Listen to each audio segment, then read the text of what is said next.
at the Aleppo province and the adjoining parts of Idlib province, with 15 of the slain civilians being hit in Aleppo. The rebels in this area are largely aligned to Turkey. Syria is in the process of carrying out an offensive against rebels in Idlib province, where most of such groups are operating. They have taken some of the province's south, including a strategic airbase, but most populated areas remain in rebel hands. With so many rebels and civilians from rebel-held areas evacuated into Idlib and the surrounding area, the population is even more densely packed than usual, and this makes civilians even more vulnerable to strikes than usual. Given how often strikes end up killing bystanders in Syria, even under ideal circumstances, this leaves the population in the north extremely prone to getting killed.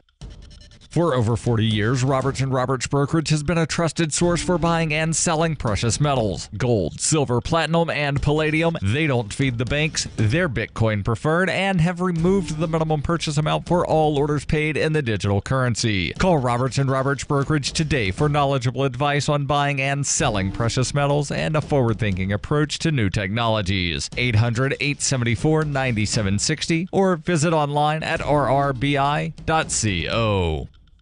UPI reports Amazon's quarterly profits exceeded $1 billion for the first time in the midst of several moves to expand beyond online retailing, according to an earnings report released Thursday. The Seattle-based company's profits reached $1.9 billion during the fourth quarter, which included the annual holiday shopping boom, nearly doubling its year-end profits from 2016. Amazon's fourth quarter gains include a tax benefit of $789 million the company received due to the U.S. Tax Cuts and Jobs Act of 2017.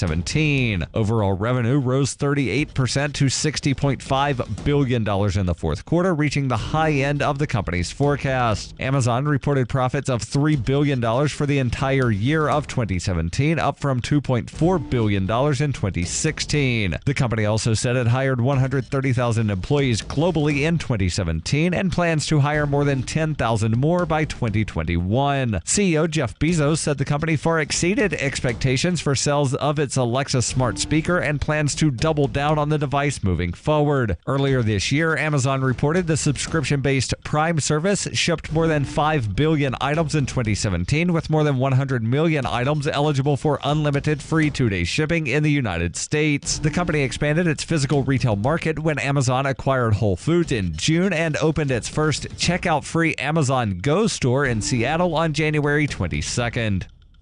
In 2115 New England, there are no borders, no states, and no regulations, yet never has a more peaceful and prosperous place existed. But Mr. Drake's security company has seen better days. Faced with the prospect of waning power, Mr. Drake intends to replace the anarchy of New England with a government. But at what cost? And can anyone stop him? Anarchy in New England by Joe Jarvis is available from Amazon.com and all major bookstores. Reuters reports Florida's policy of banning felons from voting until they petition the government is unconstitutional and forces them to kowtow to the whim of state politicians, according to a federal judge on Thursday. The ruling comes in a lawsuit filed on behalf of 9 ex-felons denied the right to vote in Florida. Almost all states deny incarcerated criminals the right to vote, but Florida is one of only 4 states to not automatically restore voting rights after felons have completed their sentences. U.S. District Judge Mark Walker wrote in a 43-page decision saying he would rule later on how the state should fix the system. In Florida, elected partisan officials have extraordinary authority to grant or withhold the right to vote from hundreds of thousands of people without any constraints, guidelines, or standards. The judge cited one clemency hearing at which the Republican governor announced, "We can do whatever we want," and another where Scott restored a felon's right to vote after the man said he illegally voted for Governor Scott. This has been FPP Radio News. Online at fppradio.com. According to a report released today, the vast majority of American children lack the presence of a strong, sculpted male supermodel, with less than 4% of youngsters being taught the important values of respecting runway etiquette, maintaining a glistening six-pack, and walking a catwalk with verve and flair. The number of strong-jawed male supermodels in children's lives has declined to record lows, leaving the majority of our youth unaware of how to get comfortable in front of the camera during an underwear shoot or even perform something as simple as a sexy but stylish full turn. Stanton went on to say that impoverished communities were especially affected by the lack of Adonis-like male figures, and added that children in lower-class homes were over 80% less likely to grow into the type of high-cheekboned, studly he-men that succeed in haute couture society. Quite frankly, these children are just not getting the necessary influence of a dynamic male supermodel who can both make puppy dog eyes at the camera and also radiate that sort of raw, unabashed machismo that forces fashionistas to look up and take notice. This is the Onion News Network.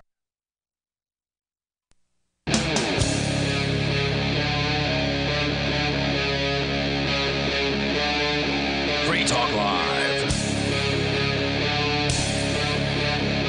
This is Free Talk Live. You can bring up anything that you want. All you have to do is dial in toll free to join us here. Our number is 855-450 free like freedom. That's 855-450-3733. We've got Skype as well, so feel free to Skype on in here. The Skype username is lrn.fm. And in addition to that, you can join us on our Discord call-in line. There's a dedicated room on Discord where you can jump in, and we will see you there.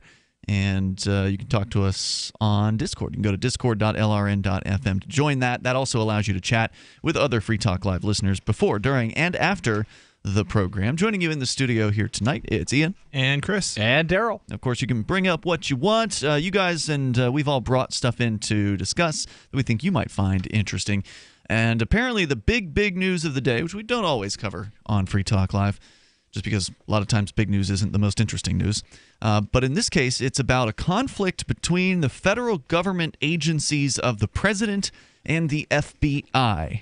Yes. Darryl, you've got the story. Yeah, and this is part of the whole ongoing investigation of President Trump and whether he colluded with the Russians to hack the election and something.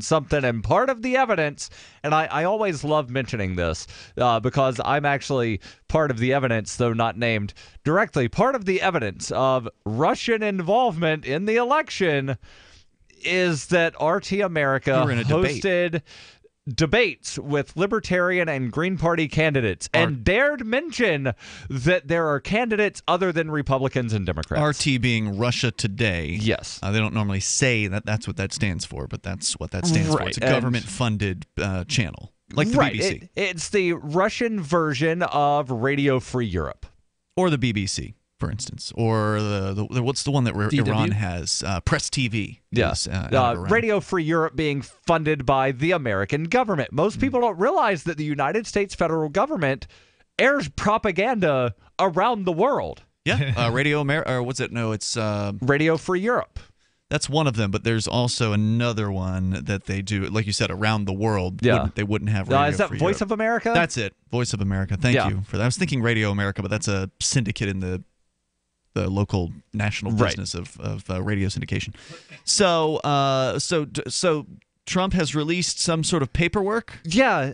Some evidence? There was a memo, a previously classified memo that has been released. The memo allegedly shows misconduct by senior officials investigating the Trump campaign. The memo's emergence, and this story coming from Politico, the memo's emergence marks a dramatic new stage in the political war around the federal investigation into Kremlin interference into the election. Republicans say the memo exposes anti-Trump biases among top law enforcement officials who helped launch a federal probe into whether Russia infiltrated Trump's campaign team.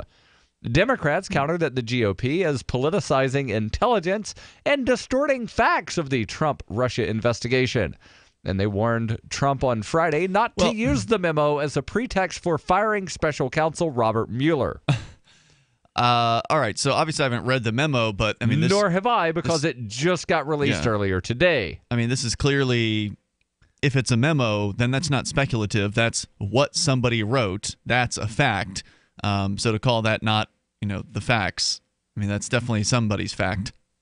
Right, it's somebody's statement, but whether or not those statements are factual. Sure, but isn't this a memo written by the supposed bad guys at the FBI, revealing that they are corrupt? Isn't that what this is supposed to be? I've got the memo pulled up. It's from Devin Nunes, chairman of the House Permanent Select Committee on Intelligence. and it's 6 pages, so I'm not going to read the entire thing. Actually, his statement is only 2, and then there are more things. But yeah, it's like statements. Yeah. So again, are those statements factual? Now, part of this investigation update, and I'm scrolling through this live here, investigation update on October 21st, 2016, DOJ and FBI sought and received a FISA probable cause order not under Title VII, authorizing electronic surveillance on Carter Page from the Foreign Intelligence Surveillance Court. Page is a U.S. citizen who served as a volunteer advisor to the Trump campaign. Consistent with requirements under FISA, the application had to be first certified by the director or deputy director of the FBI. So they're admitting here. They're snooping on somebody. We're snooping on somebody working for the Trump campaign. Mm-hmm. Now, we don't know if they were also snooping on anybody working for the Clinton campaign. We don't know if they were snooping on anybody working for Johnson Weld. We don't know if they were snooping on people working for the Jill Stein campaign. Well, the idea is that somebody in the FBI targeted Trump over these alleged Russian things. I don't know if was Hillary alleged to, or Johnson alleged to have been involved with the Russians? I've not heard that. Hillary, as Secretary of State, definitely had meetings with people from Russia. Mm-hmm. So she had connections. Whether or not those connections continued after she was Secretary of State, I don't know. So, is anything going to come from this? Is Trump going to fire some bureaucrats? So here's the interesting thing. There's speculation that Trump is going to try to fire Robert Mueller, who's the special counsel. And he actually wanted to fire him last year. And then there's claims that if he is placed under oath and asked the question, did you try to fire Robert Mueller? And he says no, he committed perjury, because we know that there were discussions about him wanting to fire Mueller. Mm-hmm. But then if he says yes, then did he just admit to obstruction of justice by trying to fire the prosecutor who's investigating him? Is that obstruction of justice? I don't know. If can you're you not fire a prosecutor just because he's right? But you've got to be able to fire somebody sometime, right? Why do you have to wait until the investigation's over? Let me give a scenario. Yeah. Let's say you're the mayor of a city, and as mayor, you get to determine who the district attorney is. Yep. You're being investigated for some kind of fraud. Mm-hmm. The district attorney, who you are the direct supervisor of, is investigating you. Yep. If you fire the person investigating you, looks bad. You have obstructed the investigation. Anyone else could pick up that investigation, so I disagree. The district attorney has associates, and there are other people in that office who could continue people the that investigation. You could also, as mayor, decide to fire. No doubt about it. No doubt about it. But there's also other people outside of your office who could investigate you, including, the state police or, in this case, the FBI or whatever. Right. There's no doubt it looks bad. But, can you really do you really have to wait until an investigation is over to fire somebody who's misbehaving in the office? What does this guy get to get away with just because he's investigating? Misbehavior was, you're investigating me. Yeah, but okay, I understand that. I'm sure they would come up with a different reason to fire him, though. They're not going to say that publicly. Oh, we fired this guy because he was investigating us. They're going to say this guy was a slow worker. He wasn't doing his job. He's been taking forever to investigate me, and he should have investigated faster and harder and huger. Whatever. I hope he shuts down the whole FBI, but that doesn't seem very likely. He's not going to do that. He's not going to do that. I don't really hope that he'll do that, but it would be amazing. Yeah. Although, he is entertaining. You got to hand it to Trump. This is pretty... With tiny hands. I wonder if that would also be obstructing justice, so to speak. Shut down the FBI. To hand it to Donald Trump? No, to shut down the whole FBI. I'm sure somebody could argue that, but who's going to bring the charge? He has the authority to shut down the FBI. Who would bring the charge if he shut down the FBI? Who would charge him with obstructing justice? U.S. Marshals. Good question. Usually you have to interfere with a specific investigation in order to be obstructing justice. Yes, and the investigation is very specific. That's why they hired a special counsel. Mm-hmm. So it's not just some guy deciding, hey, I think this thing happened. I'm going to do some looking. Gotcha. The toll-free number here tonight is 855-450-FREE like freedom. That's 855-450-3733. We've got Skype as well. The Skype username is LRN.FM. Coming up, it has been a brutal day in the world of cryptocurrency, where most of them are down dramatically. Venezuelans are having to loot to eat these days. And also on the way, YouTube. Chris is going to be telling us about some new controversial moves by the video giant. And not to mention the shedding, I would vacuum the carpet 3 times a week. Frodo was scratching all night long, bouncing on the side of the bed, keeping me awake the whole entire night from all the scratching and chewing. It kind of makes you neurotic. Does your dog itch, scratch, stink, or shed like crazy? Mounds and mounds of fur all over the place. Come to Dinovite for help. DINOVITE.com. If you want the dog to be healthy, you got to feed it something healthy. Dinovite is nutrition. The omega-3 fatty acids. Flaxseed, zinc, alfalfa. Our vitamins and enzymes replace the nutrients cooked out of most commercial dog foods. He gobbles it up. He's not up all night scratching. His shedding is minimal, and it is such a pleasure to have my calm, relaxed, non-shedding puppy back. And I have to thank Dinovite for that. Don't let your dog itch, scratch, stink, or shed like crazy. Come to Dinovite for help. 859-428-1000. 859-428-1000. DINOVITE.com. I got my Blink home security system delivered right to my door. I downloaded the app and it walked me right through the easy setup. Even with my complicated router system, I was done in like 10 minutes. Now it notifies me whenever something moves in front of the wireless cameras, or I can just check it whenever I want right from my phone. And I got you a deal. Get 3 Blink cams for what the other guys charge you for 1, plus an extra 10% off. Visit blinkprotect.com/FTL. blinkprotect.com/FTL. blinkprotect.com/FTL. I've said it many times on air, and I'll say it here. The New Hampshire Liberty Alliance is one of the most important organizations for freedom in the world. New Hampshire is ground zero for freedom, and the NHLA is the best organization at promoting effective liberty activism. This ad is sponsored by Free Talk Live, and I, Mark Edge, am a lifetime member because I believe in the NHLA. Please check them out at nhliberty.org. Not everyone can move right now, but you can support the cause. Donate top cryptocurrencies or old-fashioned U.S. dollars, nhliberty.org. Visit their website and see what they're all about, nhliberty.org. Since time began, tyrants have taken aim at personal liberties. Now there's a movie that aims back. The government has no more right to tell us what to put in our bodies than they have to take our guns or tell us what books we can read. 6 drug police were eaten by bears while raiding a marijuana farm. On your knees, you dirty hippie! Jesus. On your knees! What's the problem, officer? Today, many cops who enforce pot laws do so only because it provides them with cushy jobs, good benefits, and a chance to push people around. I was an undercover narcotics officer. The drug war is nothing but a farce. The Second Amendment says you gotta keep you and your gat intact. Guns and Weed, The Road to Freedom. A film by Michael W. Dean and Nima Vadati. DVD available now at gunsandweed.com or on Amazon. That's gunsandweed.com. Makes the perfect gift. Remember, that's gunsandweed.com. Some of you asked, and now we've delivered. LRN.FM's live Keene, New Hampshire studio shows are now streamed in HD on Twitch. Visit our channel at twitch.lrn.fm and give it a follow. If you have Amazon Prime, you get 1 free subscription on Twitch. If you use it on our channel, Twitch will give LRN.FM a monthly piece of your Prime subscription cost. So please watch, follow, share, and subscribe to twitch.lrn.fm. That's twitch.lrn.fm.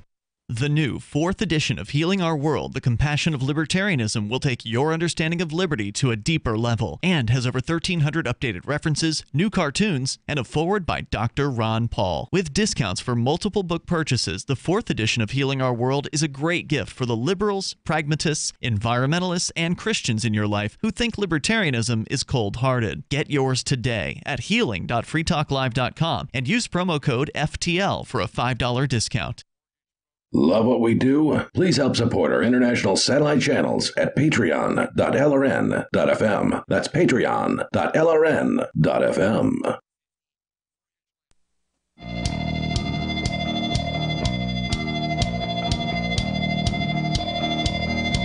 This is Free Talk Live.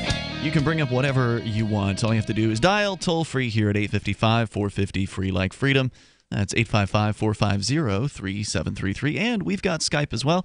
The Skype username is lrn.fm. The Discord that you can call us on is discord.lrn.fm as well. And in the studio tonight, it's Ian. And Chris. And Darryl. So we're going to talk a little bit about tech here, internet actually, where YouTube is apparently changing policies and cracking down on certain things. They're going after state-funded broadcasts, and they're also cranking up the difficulty of getting monetized. You guys both have different stories about this. Chris, let's start with yours here in a moment, but also do want to let you know about Zencash. So it's a great cryptocurrency out there that was founded in 2017 by liberty-loving voluntarists.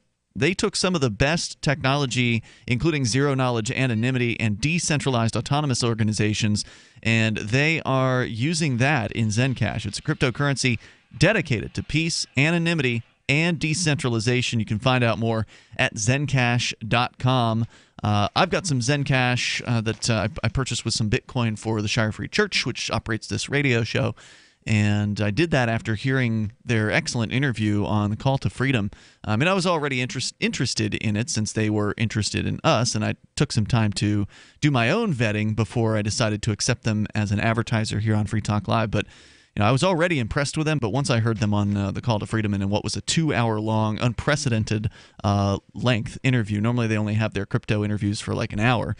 This one went on for 2 hours, and you were on that show, Chris. I was. It was an excellent show. If you haven't heard it, I would go back. I don't even know if there's an archive. It's a couple weeks old at this point. But yeah, they've got the podcast over at the Call to Freedom. It's calldtofreedomlive.com is where you can grab that. But Zencash, pretty impressive. You want to check it out for yourself, though, and do your due diligence. Zencash.com.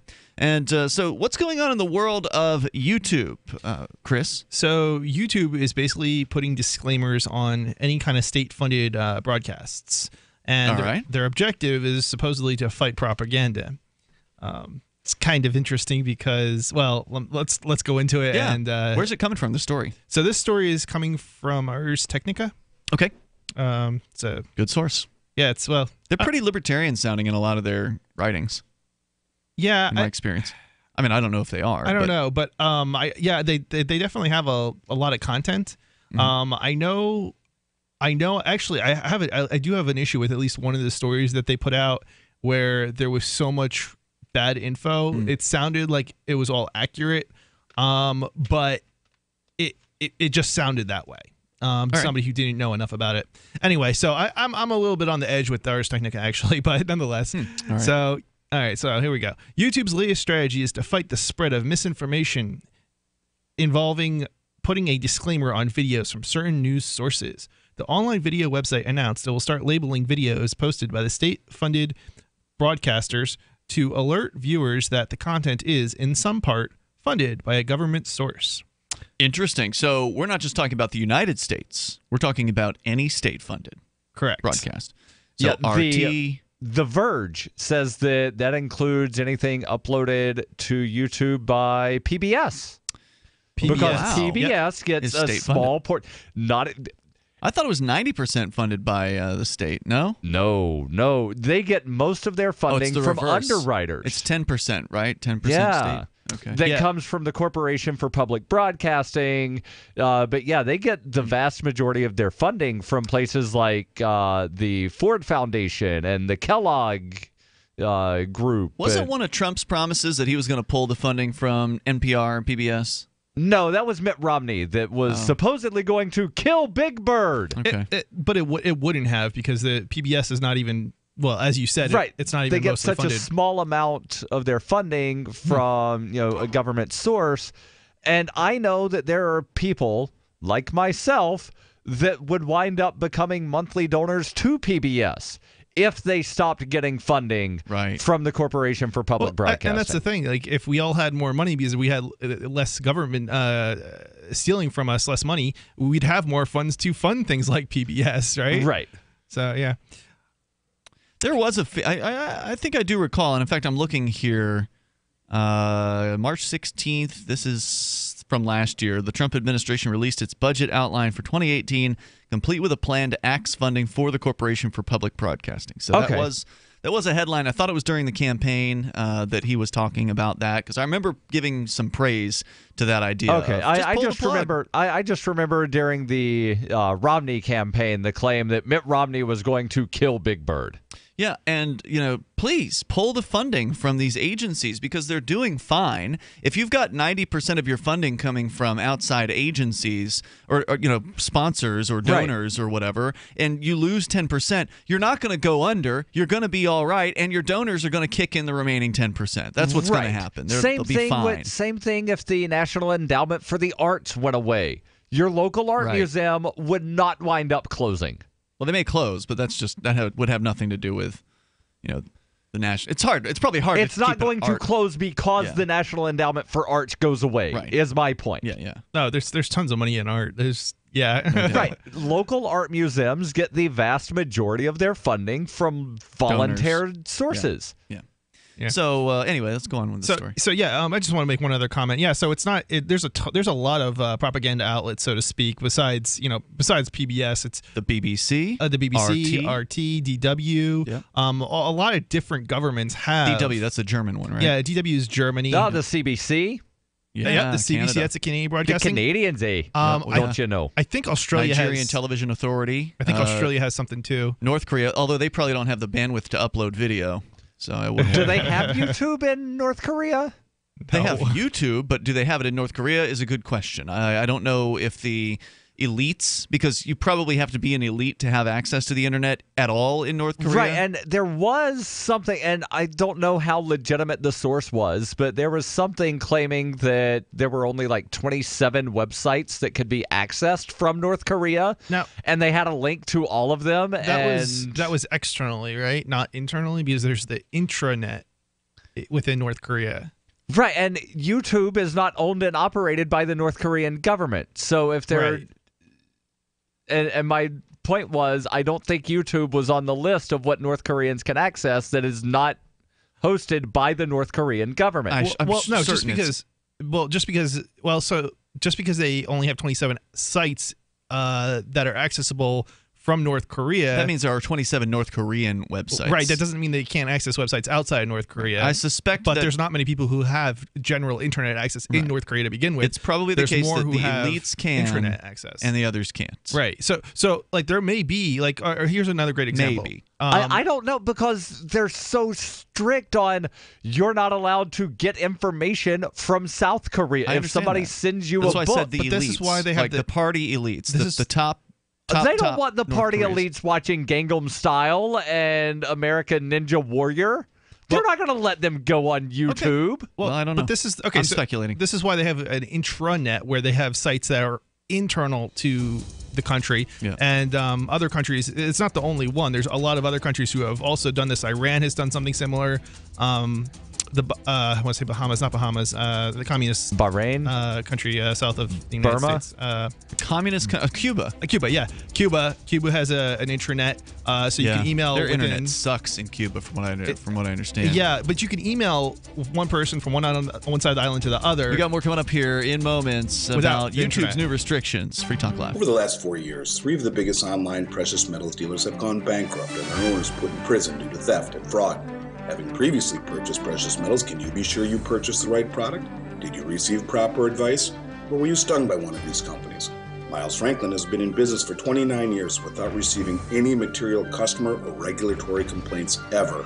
Maintaining an A+ Better Business Bureau rating and residing in Minnesota, the only state in America that regulates the precious metals industry, making doing business in precious metals with Miles Franklin the safest choice, bar none.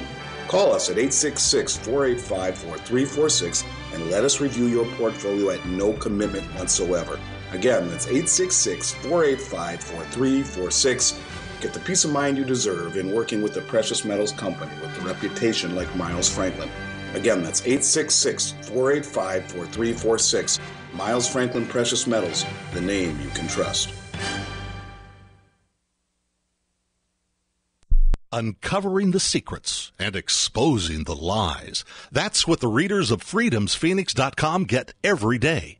freedomsphoenix.com, constantly providing the information, the real news about government policies, and the real relationship we all have with the coercive government. The real condition of the economy, innovations in technology, breakthroughs in energy, health, and computer science. Learn the truth well before it's admitted to in the lamestream media. The corporate media, nothing more than distributors of government propaganda, but now there's an alternative. freedomsphoenix.com. Constant news updates on the issues that affect your life in the most important ways. With liberty and property under constant attack, freedomsphoenix.com provides the understanding behind the propaganda, and it encourages the participation of its readers. Go to freedomsphoenix.com. That's freedoms with an S, phoenix.com. freedomsphoenix.com. The revolution between the ears has already happened. Cell 411 is a free app for Android and iOS that replaces government-controlled 911. Cell 411 allows you to preset a group of friends or private organizations to show up at any emergency. Cell 411 is a nightmare for the state because it proves their so-called services aren't needed. Cell 411 has had thousands of installs, and of course it's covered by the BIPCOT no government license. Cell 411 because your friends won't shoot you when you're in trouble. Without the government, who would build the emergency services? You and Cell 411. Get it today at getcell411.com. Here's a chance to do a little activism while you're cruising Facebook, Twitter, or Google+. Between the LOL cats, the recipes, the hot girls, and the inspirational sunrise memes, Free Talk Live's posts pass by your newsfeed. Like them, comment. It gives us more exposure. If you don't see our posts, click like at facebook.freetalklive.com and then hover over it to click Get Notifications. It's an easy way to spread the ideas of liberty a bit further. I know you're busy, but you can spare that tenth of a calorie it takes to click on something. facebook.freetalklive.com. Why did you move to the Shire? I moved here to the Shire because there's other people around who take liberty just as seriously as I do. I moved to the Shire because I saw videos of people challenging authority and thought that I could get support myself. It called to me, like, do this right now. I wanted to be around people like me who got it. And once I got here, I knew there was nowhere else that I wanted to be. I've always wanted to change the world. So I moved to the Shire to join people who were actually working towards doing the same thing. The people here are awesome, loving, and positive. It was for the adventure and for the feeling of something important is happening here. And I just wanted to come to sort of be part of that. Visit ShireSociety.com to read and sign the Shire Society Declaration and learn the reasons why, if you love liberty, you should immigrate to the Shire. Plus, add yourself to the Shire map at ShireSociety.com. That's ShireSociety.com. This is the Liberty Radio Network, broadcasting the latest liberty-oriented audio content 24 hours a day at LRN.FM.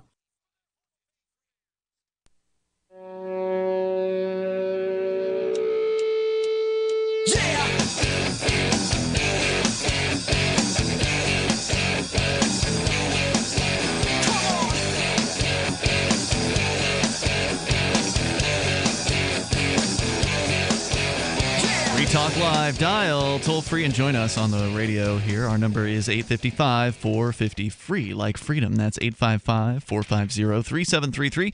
Whether it's YouTube, which of course a lot of people are users of that particular platform. So this news, it might be interesting to a lot of you out there, or it's the Russian controversy.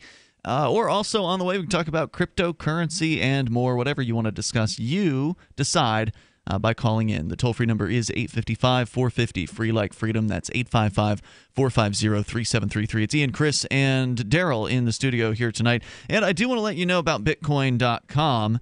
If you are interested in learning about cryptocurrency, then please go to Bitcoin.com and get the basics. That's a great place to go and get started, learn about cryptocurrency, what it is, what makes it special, what makes it valuable, and why you might want to consider getting some, especially right now, considering the price is less than half of what it was within the last month or so. It's like $8,000 something today. Yeah. In fact, it dropped below $8,000 at one point earlier today to get a Bitcoin. So, and of course, you can get a fraction of a Bitcoin. Learn the basics over at Bitcoin.com. And if you want to get more than just the basics, they've got the latest news headlines. They've got a Bitcoin mining pool. They've got a forum. They've got all kinds of cool stuff, and it's all free. Well, the mining pool's not. But you can go to bitcoin.com and get all kinds of information. So speaking of information, yes, sir? Yeah, speaking of information, I did a little digging and found out that I was correct that North Koreans are not allowed to access YouTube. The North Korean the average government... North Korean will not be allowed to access YouTube or anything else on the internet for the most part. Even those who can access the internet, they're not allowed. The North Korean government censors and bans certain sites. They have specifically named YouTube, Facebook, Twitter, Voice of America as websites that are not accessible in North Korea. And also a general blanket prohibition on gambling and, quote, sex and adult websites. All right.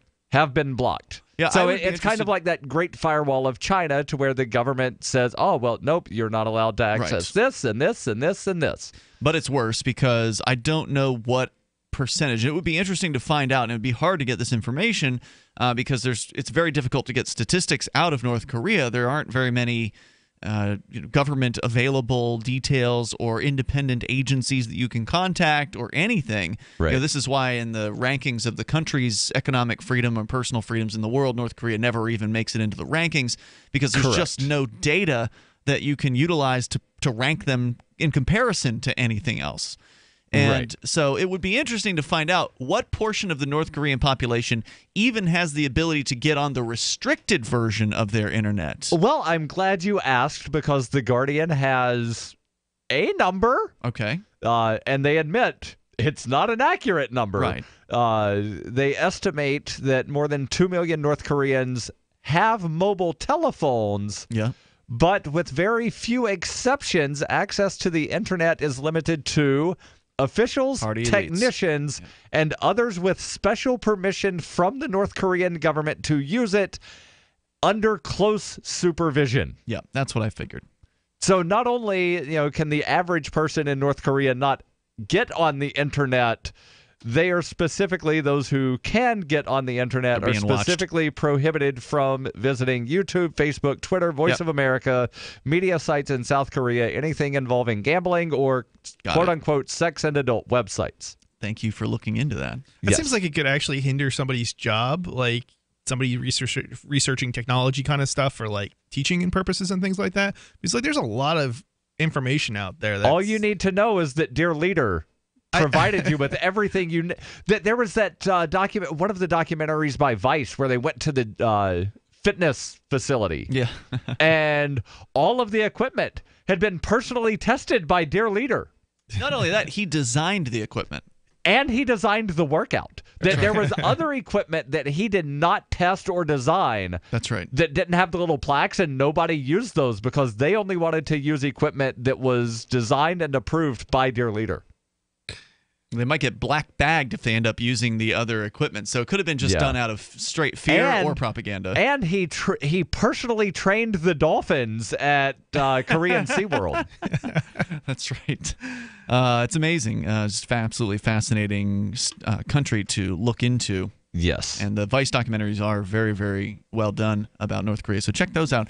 So you're sharing a story from Ars Technica, Chris, about the YouTube policy that is apparently being rolled out, and we don't know when it's going to take effect or on which channels first. We did just do a quick sampling. Did not see any kind of warning, because the idea is to warn the viewer, this is a state-funded channel. This is a state-funded video. Yeah, and like I said, I've had issues with Ars Technica before, not getting everything right. They do a good job of making it appear that everything is right and accurate and quoting people, and then it's like, oh, but they quoted the wrong people, or whatever. Well, it's the media. It's typical media, and it's unfortunate because actually Ars Technica otherwise does a pretty good job, I think, in terms of reporting on issues that I'm interested in. Yeah, absolutely. Just unfortunately, it's not always accurate. So, what else do we need to know? So YouTube will be labeling videos today, and the policy extends to, and this is the right here, video labeling videos today. I don't think we actually read that part of it before the cutoff here. And the policy extends to outlets including the U.S. Public Broadcasting Service, i.e. PBS, in other words, and the Russian government broadcaster RT, which is Russian today. Yeah, it's not there yet on RT. I was just checking one of their most recent videos, and presumably this is going to apply across all of their videos. So it's not just videos that come out today on. It'll likely be their whole catalog will presumably be. Yeah, that sounds like what they're saying here. Yeah, and again, I've got the blog post from YouTube pulled up, and they do have a screenshot of a video.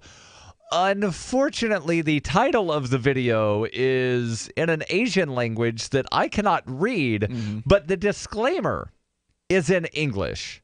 Okay. And it says RFA is funded in whole or in part by the American government. Radio Free America. Oh, okay. Wait a minute. Let me continue here. So, according to the report by the Wall Street Journal, PBS Videos will now have the label publicly funded American broadcaster, while RT will have this disclaimer: RT is funded in whole or in part by the Russian government. I just think this is hilarious. So, I mean, the wording to me comes off as hugely biased and propaganda-ish.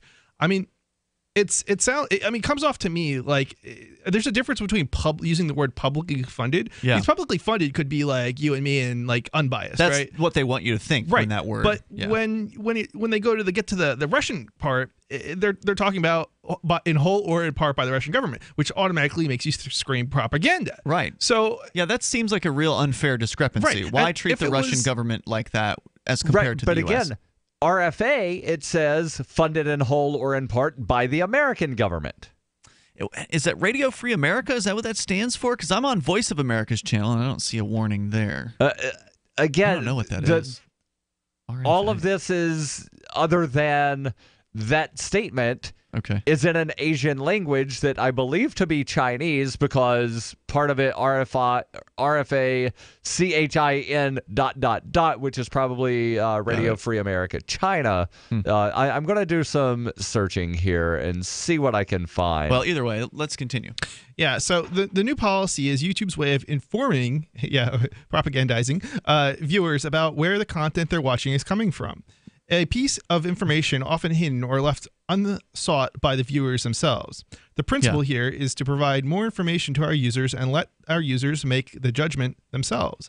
Yeah, but you're telling them, okay, as opposed to being... I think this is a good policy. Yeah, I think it's a good policy if it was unbiased and it simply had the same statement for all I agree with you broadcasters. Yeah, it seems unfair to treat the Russian government differently than the American government. Yeah, it just goes to show that I'm sure the Russian government is providing propaganda, but so is the U.S. government, and we're doing it on our own videos, and we're doing it via a corporation. But we're not doing it unless you work for the government. YouTube is, or Google is, so to speak, doing it. All right, let's continue here. Your calls and thoughts, welcome. I can't see why anybody except for the governments would object to this particular policy. But if you do, the general policy, I don't. But 855-450 free like freedom. This is Free Talk Live. Does your dog itch, scratch, stink, or shed like crazy? Come to Dynavite for help. Order a 90-day supply of Dynavite. Pick up 2 bottles of Lico Chops, get the 3rd bottle free. New improved Lico Chops with omega-6, omega-3, vitamin E, and now 6 extra direct-fed microbials. Even better for the digestive tract and immune system. And dogs love it. Try Lico Chops. Buy 2, get 1 free. This is Henry Lukasevic for Dynavite. DINOVITE.com.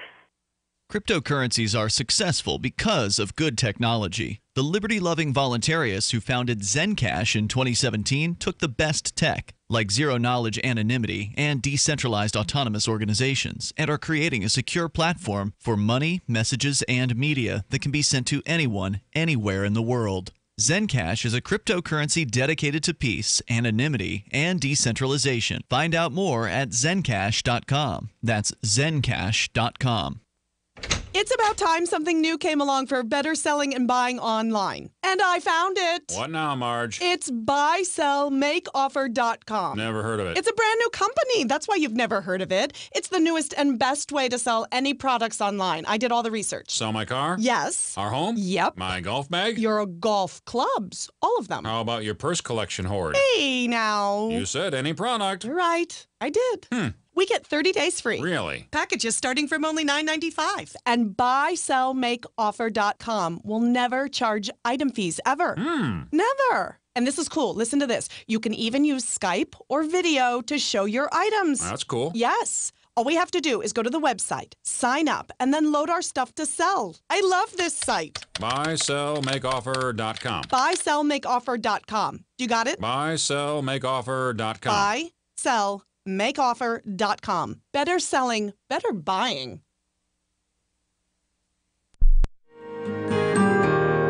So the protection of life, liberty, and property is what the Free State Project is all about. But it's an effort to move 20,000 people who understand. It's about demonstrating to the entire country that, yeah, we can have a free market, a truly free market. Making it just a freer, great place to live. It's the world's largest voluntarist libertarian community, and it's only getting bigger. That's amazing, to be able to move to a place where other people passionately believe in being free and independent. What the Free State Project is managing to do, though, is to put their money where their mouth is. It's physically getting up across the country and saying, let's go someplace and let's demonstrate the power of these ideas. There's a lot of kind of philosophy that surrounds liberty. There's a lot of thinking about it and talking about it. But here in New Hampshire, people are doing it. 101 Reasons Liberty Lives in New Hampshire, a documentary by Free State Project Early Movers. Watch it free at 101reasonsfilm.com. 101reasonsfilm.com. So you've heard all 3 hours of the latest episode of Free Talk Live, and you're still hungry for liberty-oriented audio content? Did you know that we have another 24/7 audio stream at LRN.FM? The Liberty Radio Network airs the latest episodes of some of the best liberty-oriented podcasts on the internet around the clock. In addition to recorded content, you'll also hear live shows like Free Talk Live, originating from our Keene, New Hampshire studio. So listen anytime at LRN.FM. That's LRN.FM.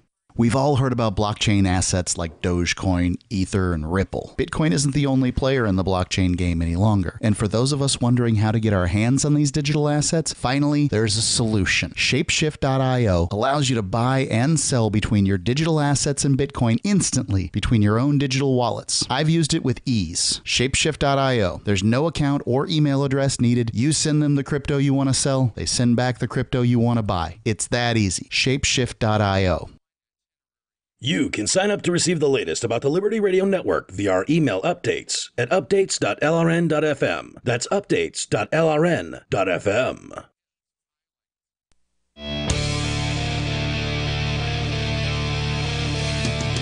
It's Free Talk Live. You can dial toll-free to join us here. Bit of good news about YouTube going to be labeling government-funded videos on government-funded channels like RT, the BBC, PBS, NPR. Presumably, these are all channels that are likely going to be getting this tag where each video will say something. Now, we're not really clear what the wording is going to be because we can't actually find any real examples of this happening yet.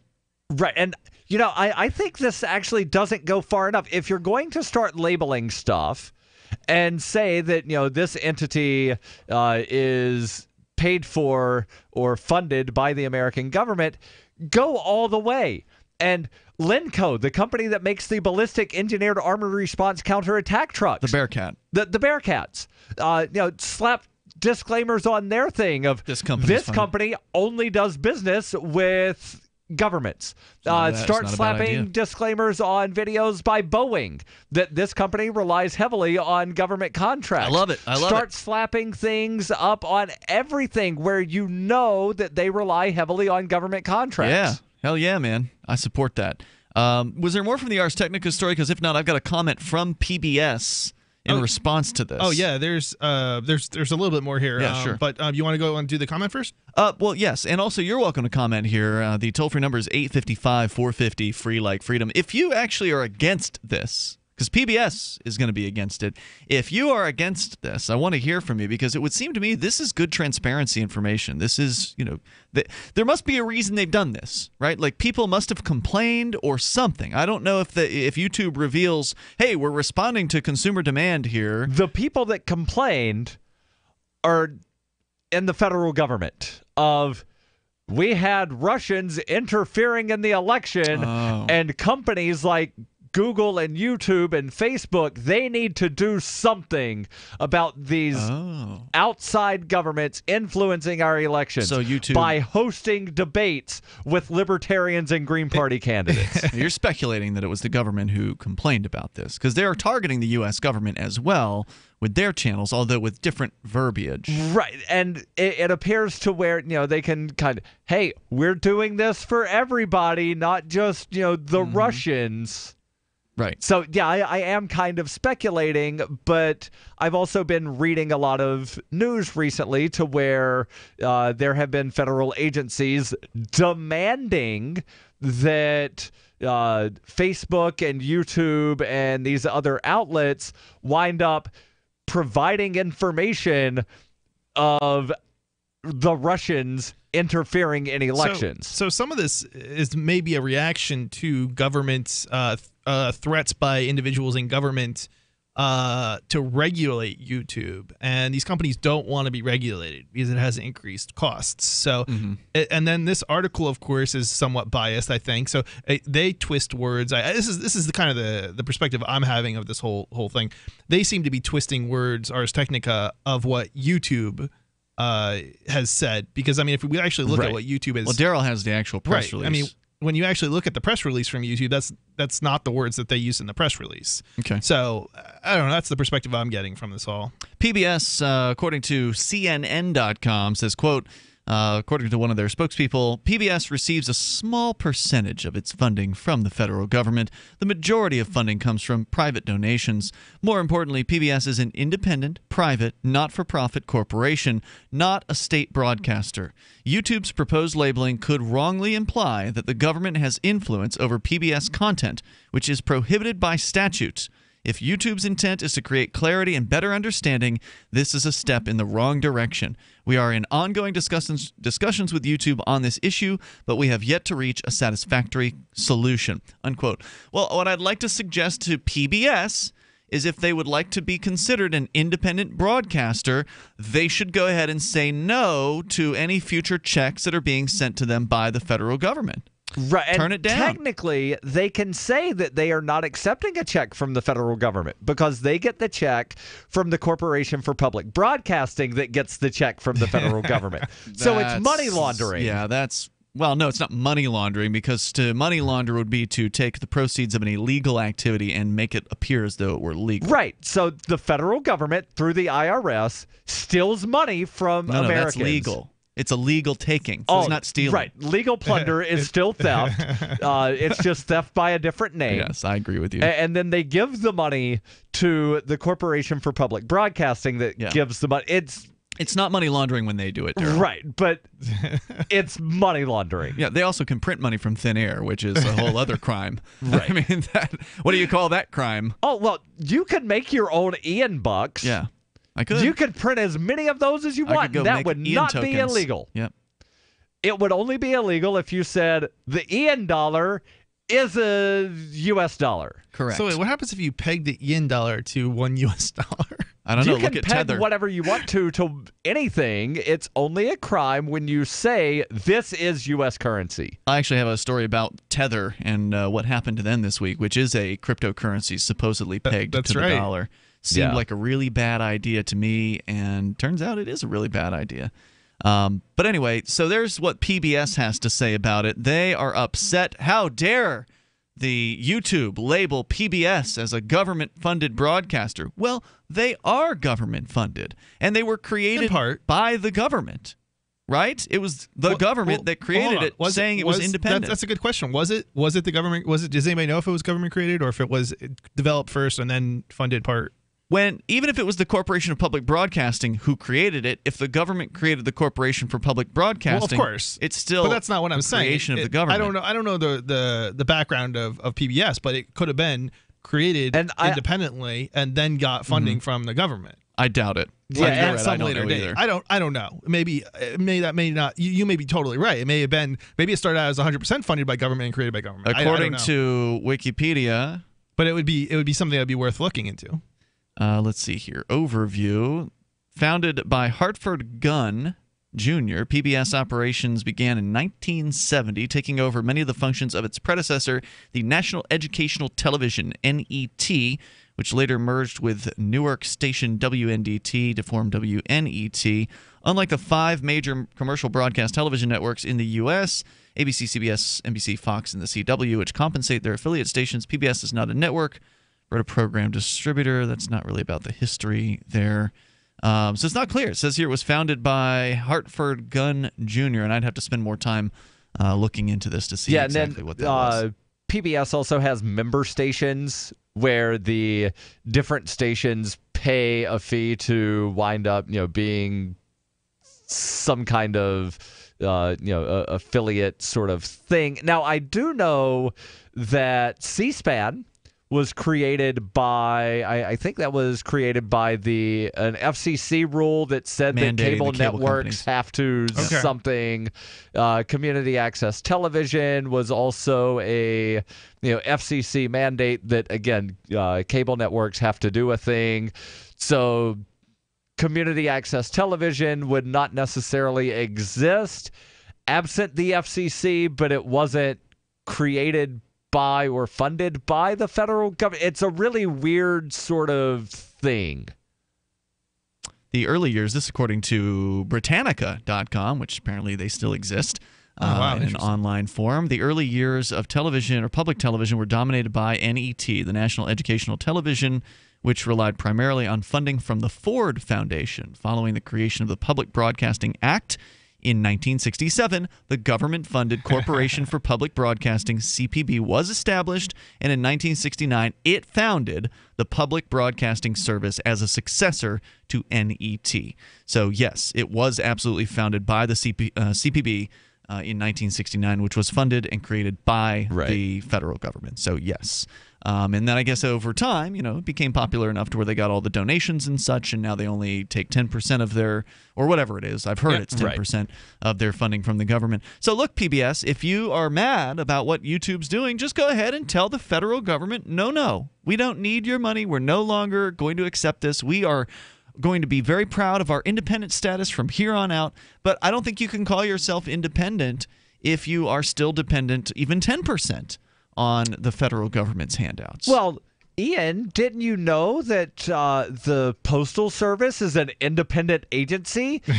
Didn't you know that the Federal Reserve is an independent, even though the president winds up naming who's on the board? And even though the Postal Service gets their retirement money from the government. Yeah, and their big giant deficit every year winds up being covered by the federal government. Have they been covering that, or is it still just kind of building up?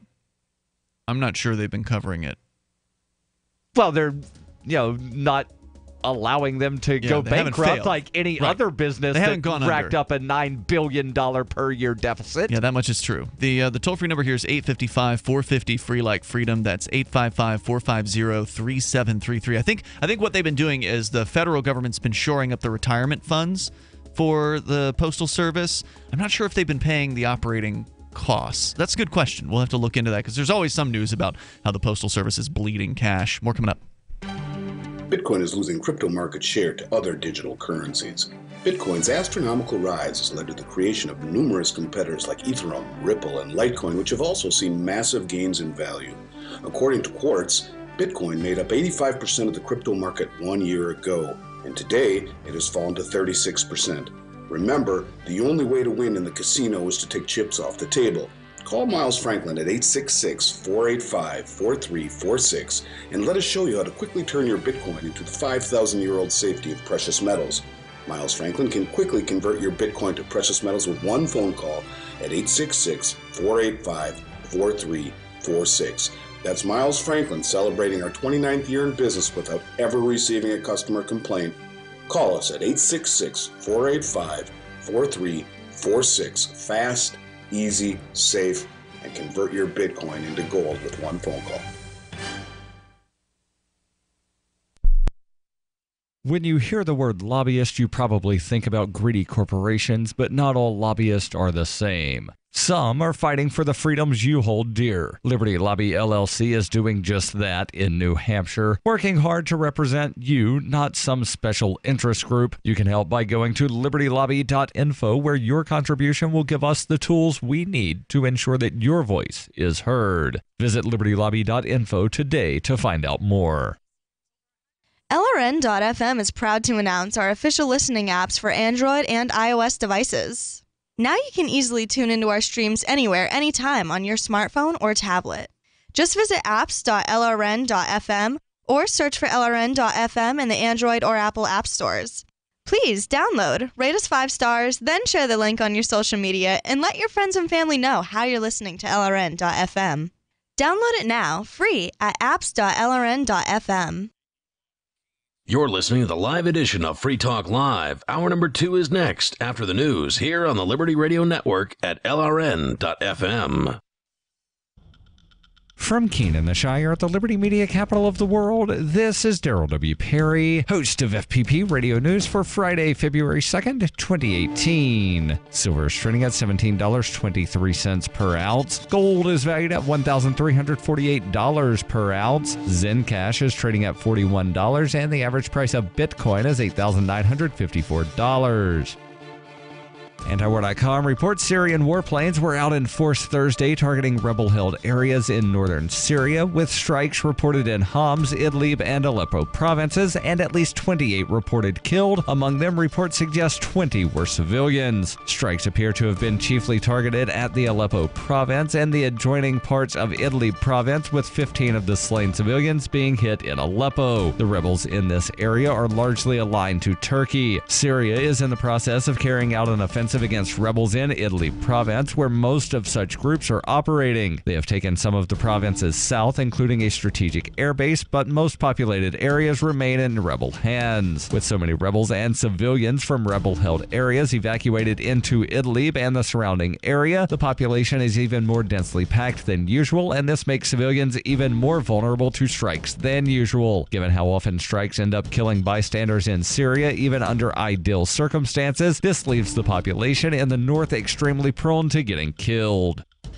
For over 40 years, Roberts & Roberts Brokerage has been a trusted source for buying and selling precious metals. Gold, silver, platinum, and palladium. They don't feed the banks. They're Bitcoin preferred and have removed the minimum purchase amount for all orders paid in the digital currency. Call Roberts & Roberts Brokerage today for knowledgeable advice on buying and selling precious metals and a forward-thinking approach to new technologies. 800-874-9760 or visit online at rrbi.co. UPI reports Amazon's quarterly profits exceeded $1 billion for the first time in the midst of several moves to expand beyond online retailing, according to an earnings report released Thursday. The Seattle-based company's profits reached $1.9 billion during the fourth quarter, which included the annual holiday shopping boom, nearly doubling its year-end profits from 2016. Amazon's fourth quarter gains include a tax benefit of $789 million the company received due to the U.S. Tax Cuts and Jobs Act of 2017. Overall revenue rose 38% to $60.5 billion in the fourth quarter, reaching the high end of the company's forecast. Amazon reported profits of $3 billion for the entire year of 2017, up from $2.4 billion in 2016. The company also said it hired 130,000 employees globally in 2017 and plans to hire more than 10,000 more by 2021. CEO Jeff Bezos said the company far exceeded expectations for sales of its Alexa smart speaker and plans to double down on the device moving forward. Earlier this year, Amazon reported the subscription-based Prime service shipped more than 5 billion items in 2017, with more than 100 million items eligible for unlimited free 2-day shipping in the United States. The company expanded its physical retail market when Amazon acquired Whole Foods in June and opened its first checkout-free Amazon Go store in Seattle on January 22nd. In 2115 New England, there are no borders, no states, and no regulations, yet never has a more peaceful and prosperous place existed. But Mr. Drake's security company has seen better days. Faced with the prospect of waning power, Mr. Drake intends to replace the anarchy of New England with a government. But at what cost? And can anyone stop him? Anarchy in New England by Joe Jarvis is available from Amazon.com and all major bookstores. Reuters reports Florida's policy of banning felons from voting until they petition the government is unconstitutional and forces them to kowtow to the whim of state politicians, according to a federal judge on Thursday. The ruling comes in a lawsuit filed on behalf of 9 ex-felons denied the right to vote in Florida. Almost all states deny incarcerated criminals the right to vote, but Florida is one of only 4 states to not automatically restore voting rights after felons have completed their sentences. U.S. District Judge Mark Walker wrote in a 43 52-page decision saying he would rule later on how the state should fix the system. In Florida, elected partisan officials have extraordinary authority to grant or withhold the right to vote from hundreds of thousands of people without any constraints, guidelines, or standards. The judge cited one clemency hearing at which the Republican governor announced, "We can do whatever we want," and another where Scott restored a felon's right to vote after the man said he illegally voted for Governor Scott. This has been FPP Radio News. Online at fppradio.com.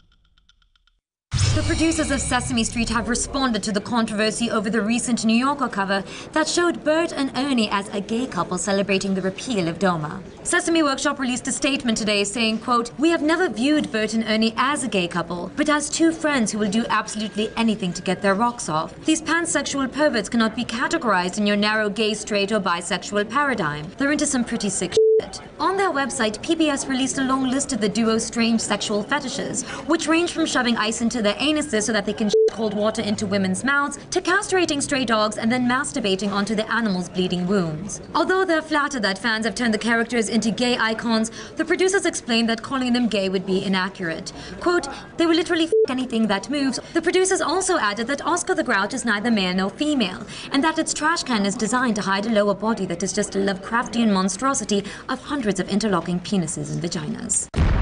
This is the Onion News Network.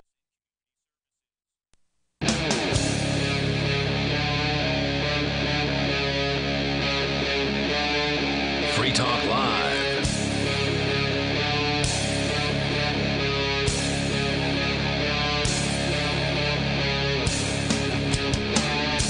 Free Talk Live. Dial toll free to join us right here. The number is 855-450-FREE like freedom. 855-450-3733. We've got Skype as well, and you can join us on Skype. It's Skype username LRN.FM. You can also call in via our Discord chat room, where people are in there throughout the show talking about various different things. But there's a call-in line that's specifically just for calling the show. So try that out at discord.lrn.fm. Joining you tonight, it's Ian. Yeah, and Chris. And Darryl. We were talking in the last hour about YouTube going to be apparently putting a warning on certain video channels like RT and PBS that are receiving government funding. Radio Free America, Voice of America. They haven't done it yet, though. They said that they were expecting to roll out the changes or begin the rollout today. Correct. But we've been unable to identify which channels they have already targeted, if any. Maybe their plans were delayed due to some sort of technical difficulties. Right. And again, the screenshot on the YouTube blog shows a video from Radio Free America China that shows this disclaimer, which says what? Saying RFA is funded in whole or in part by the American government. And I went to RFA Chinese, clicked on several videos, and did not see a disclaimer. Yeah, maybe there was some sort of technical difficulty that made the rollout a little bit more bumpy than they expected. A lot of times, putting something into production in the world of technology can be a little more complicated than you expect. Things don't go wrong, or things do go wrong that you weren't necessarily expecting to go wrong. That's so true, but call me skeptical. I think it was just a mock-up. Yeah. So anyway, we were talking about that. You can bring up whatever you want. Ended up on the topic of the Postal Service and some of the hemorrhaging of cash that they've been doing. It was in relation to the idea of so-called independent agencies created by the government. Right. As though anything that receives government funding can somehow legitimately call itself independent. And this doesn't happen just at the federal level. It happens at the local level. Like here in Little Keene, New Hampshire, there's I think it's called the Monadnock Development Corporation or something like that. Sounds right. That ultimately is a government-funded corporation, a government-created corporation that likes to tout how independent it is and that it's there to help business and all that. Well, look, if you want to help business, just stop taxing people to death, and that'd be enough. Yes. But let's go to your calls and thoughts here, and we can talk about the Postal Service and just how independent they are and how much money they are losing hand over fist. But first, we go to Vernon. He's in New Orleans. Vernon, you're on Free Talk Live. Hello. I got a quick question, and then I'll get to my topic. Whatever happened to that older gentleman, Gene Ray, that used to call your show a long time ago? Gene Ray never called Free Talk Live. He was a guest on Free Talk Live, and I haven't looked up Gene in quite a while. I know he was in his 80s, and that was like a decade ago when we had him on the show. So if he's still kicking, he's probably pretty old these days. He used to live in Florida, and he was the guy behind timecube.com. For listeners who are unfamiliar. And the last time I checked, that website was down. Oh, no. Well, I would hope that, yep, you're right, it is down. I would hope that archive.org still has timecube.com, because it was one of the most ridiculously entertaining and outrageous kind of fun websites on the internet, and was for a very, very long time. Rational Wiki says that Gene Ray passed away in 2015. Oh, yeah. Well, he was getting pretty old. And according to the Internet Archive Wayback Machine, it looks like, the very end of 2015, the very beginning of 2016 was the last time they took a snapshot, if you will, of the site. So the final snapshot was on January 12th, 2016. So thank goodness for the archive.org website, which is like a time machine where you can type in a website's URL and go back and see what that website looked like way back when, or even, last month. Or whatever. It's such a great site. Very handy. I don't know how they store all that data, but it's absolutely incredible. Dr. Otis Eugene Ray, known as Gene Ray, had a doctorate of cubism. That he gave sounds to like himself. Something made up that he gave to himself. And then scrolling down here, died March 18th, 2015, age of 87. That's a long life for a man in the United States. So he was really an interesting character. We had him on the show, and it was partially to obviously poke fun at him, because timecube.com was a ridiculous website that is just... For anybody that's never been there, you will have to go to archive.org, type in timecube.com, and then just pick any previous iteration of it. It's just the longest, most disjointed, confusing, old school looking site that looks like it was designed, and probably was designed in the late 1990s, and then the design of the site never really changed in the decade plus or whatever that it was online. Apparently, the archive.org captures go as far back as 1998. So that website lasted almost 20 years. That is an old website. Yep. Yes. So there you go, Vernon. That's what happened to Dr. Gene Ray. Well, thank you. That answers that question. One other question. Maybe y'all can help me decipher this memo thing. I'm having a hard time understanding what the controversy is all around it, just because the FBI didn't want it released, but President Trump was okay with it. What? That seems to be the controversy, yes. So why were they against it, though? I read it myself, and I didn't see anything really, like anyone can take over the United States or anything with it. Again, I Slow didn't news read. day? Well, no, it's not slow, because it's been something that's been discussed. There was something several days ago where some congressman was saying, "I've got a memo," and then all over Twitter, hashtag release the memo.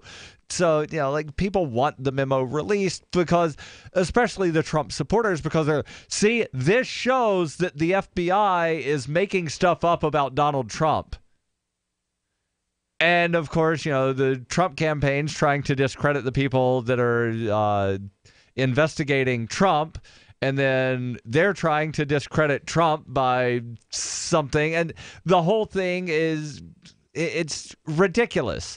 And it largely revolves around, and I know I keep repeating this because it's really the only actual evidence that they have. Everything else is speculative. That RT America hosted a debate with libertarians and Green Party candidates. That is the interference in the election, and everything else is speculation of, well, we think somebody from the Trump campaign talked to somebody in Russia. I think it's ridiculous to call that interfering in an election. It is just they're hosting a debate. That's right. That's something that anybody should be able to do, whether they're a government-sponsored organization or not. See, they're letting people know that there are alternatives to the Republican and Democratic duopoly, and we don't like that. That's ridiculous. So Vernon, the controversy was because they didn't want the memo released, not the actual memo. That was the controversy, it sounds like. That's what it sounds like to me as well. All right, thank you, There guys. you go, Vernon. Thanks for the call tonight. It's actually interesting looking at the archive.org Wayback Machine here for timecube.com. And because TimeCube, as long as I remember it, and I remember finding out about TimeCube probably in the late 90s, early aughts, so pretty early on. According to the Wayback Machine, back when it started in 1998 and then in the year 1999, the site was actually, you could read it. Like there was, in the very beginning, it was you'd only have to scroll down like 2 pages and then the site ended. But then it got a little bit longer in 1999, and then by the year 2000, it became the long, rambling, ongoing, just endless kind of scrolling. It was still not insanely long in the year 2000, but year after year, Gene Ray continued to just add to the main page of the site, and it just became this long, rambling screed about TimeCube, and, well, you'll have to read it for yourself. Greenwich time is fake, and the 4 cube, 4 corners, 1 equator, flat Earth, 2 equators, 3 corner, 4 corner, flat Earth. Time rotates 96 hours as a simultaneous 4-day cube. You were taught that the Earth was only 1 equator, as if the Earth was flat. You were taught ignorance. Creation has 2 sex poles and 4 corner races of humans. God is cornered as a queer. That's the beginning of the site at the... Yeah. None of that made sense. I recognize those as English words, but not in a way that was a sentence. Truth about Santa Claus debunks Santa God. God evolves from Santa. So he actually addresses Santa Claus in there as well. So all kinds of crazy, archived till the end of time. Thanks to archive.org. Check it out over, just type in timecube.com if you want your dose of madness. We'll continue here in moments. It's Free Talk Live. Thinking about getting into cryptocurrency? It's time you looked into Dash. Dash is digital money that you can use to send instant and private payments anywhere for pennies. Dash offers a decentralized network where miners are rewarded for keeping it strong and safe. Dash has made a huge impact in the crypto world. Start your journey. Check out dash.org for more information and get in now on the future of cryptocurrency. Dash.org. The Bitcoin.com wallet is a simple and powerful full-featured Bitcoin Cash and Bitcoin Core wallet that allows you to send and receive either currency with anyone, anywhere in the world. Download the Bitcoin.com wallet for easy and secure access to your Bitcoin Cash. It's perfect for beginners, and the Bitcoin.com wallet makes using and holding Bitcoins easy. No logins are required. The Bitcoin.com wallet is available for Android, iOS, Windows, Mac, and even Linux. Learn more at Bitcoin.com. From the third letter of Captain Mark. The Crown's observation conditions us to be dishonest with ourselves. Therefore, constant surveillance produces a society of constant deception. Honest communication is the seed of civilized conduct. To deny us this seed is to deny us its fruits. But the Crown's primary objective is to stifle free thought itself, to make its subjects incapable of dissent. Seasoned pirates have always encrypted messages and codes and ciphers, so intercepted transmissions were incomprehensible. But today, the Crown possesses advanced tools of pattern recognition that document, profile, and predict our every move. Today, piracy requires hailing frequencies completely invisible to the Crown. We are tired of poltergeists in the static. Looking for a community of like-minded scoundrels, or just want some swag to let the Crown know what you think of it? Join the conversation at pirateswithoutborders.com. Because we are smothering in spam, please do not reply to all when you can instead reply. I was recently among over 100 invited to a corporate reunion. It's always a warm affair, and that's the problem. Enthusiasm for our upcoming get-together caused many recipients to RSVP the organizer with a cheery reply to all. I can't wait. Then others piled on with a reply to all to that. Then the "I'm out of my office now" autoresponders joined in. So I replied to all, asking that we all reply only to the organizer. Hey, at least I tried. One invitee, apparently retired, shot back, "Point taken, but I really like seeing the responses since they're so positive." Smiley face. This better be an open bar. From survivalspeech.com, I'm Holland Cook. There are lots of ways to listen to Free Talk Live. Our podcast has been around since podcasts began, and now the FTL feed is loaded with content besides our full show archives. Did you know that we make it easy for you to customize your podcast subscriptions? We have different feeds, one that includes only our full shows, one with just the Daily Digest, and one with just the Edgington Post. You decide what you listen to. It's quick and easy to customize your feeds at feeds.freetalklive.com. That's feeds.freetalklive.com. Hi, this is Mark Edge of Free Talk Live. Michael W. Dean's book, User's Manual for the Human Experience, changed my life. In a culture that attempts to turn you into a compliant victim, this book gives you implementable steps on everything from how to be aware of your environment, walking down the street, to business, to how to handle a toxic person in your life. If you're a human, you need to read this book at least once. Go to Amazon and get the Kindle version, or paperback, or an audiobook of A User's Manual for the Human Experience. What's up next? Visit the Liberty Radio Network program guide to find out at shows.lrn.fm. That's shows.lrn.fm.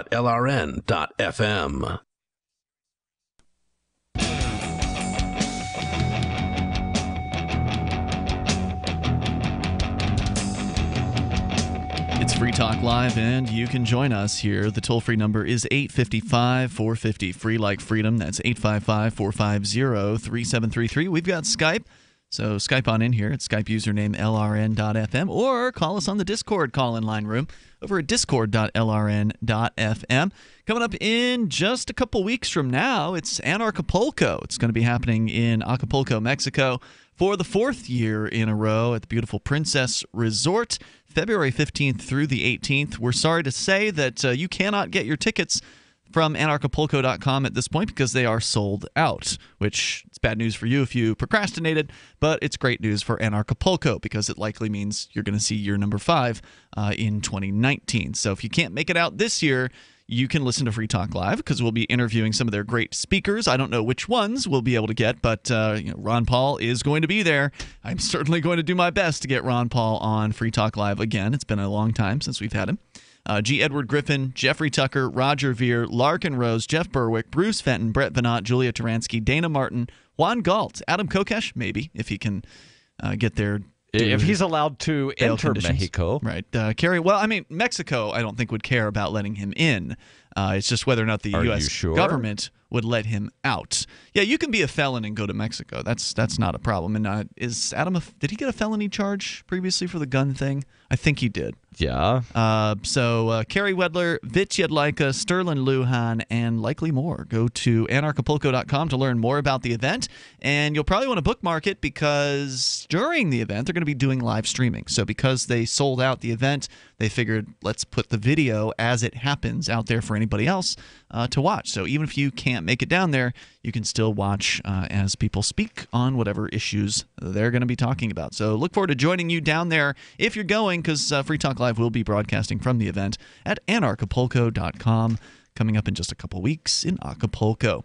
Let's go to the phones, to the fun. We got Rudy. He's on the line in Bullhead City, Arizona, and then we can talk more about the post office and just why it is that they are suffering so badly in the marketplace.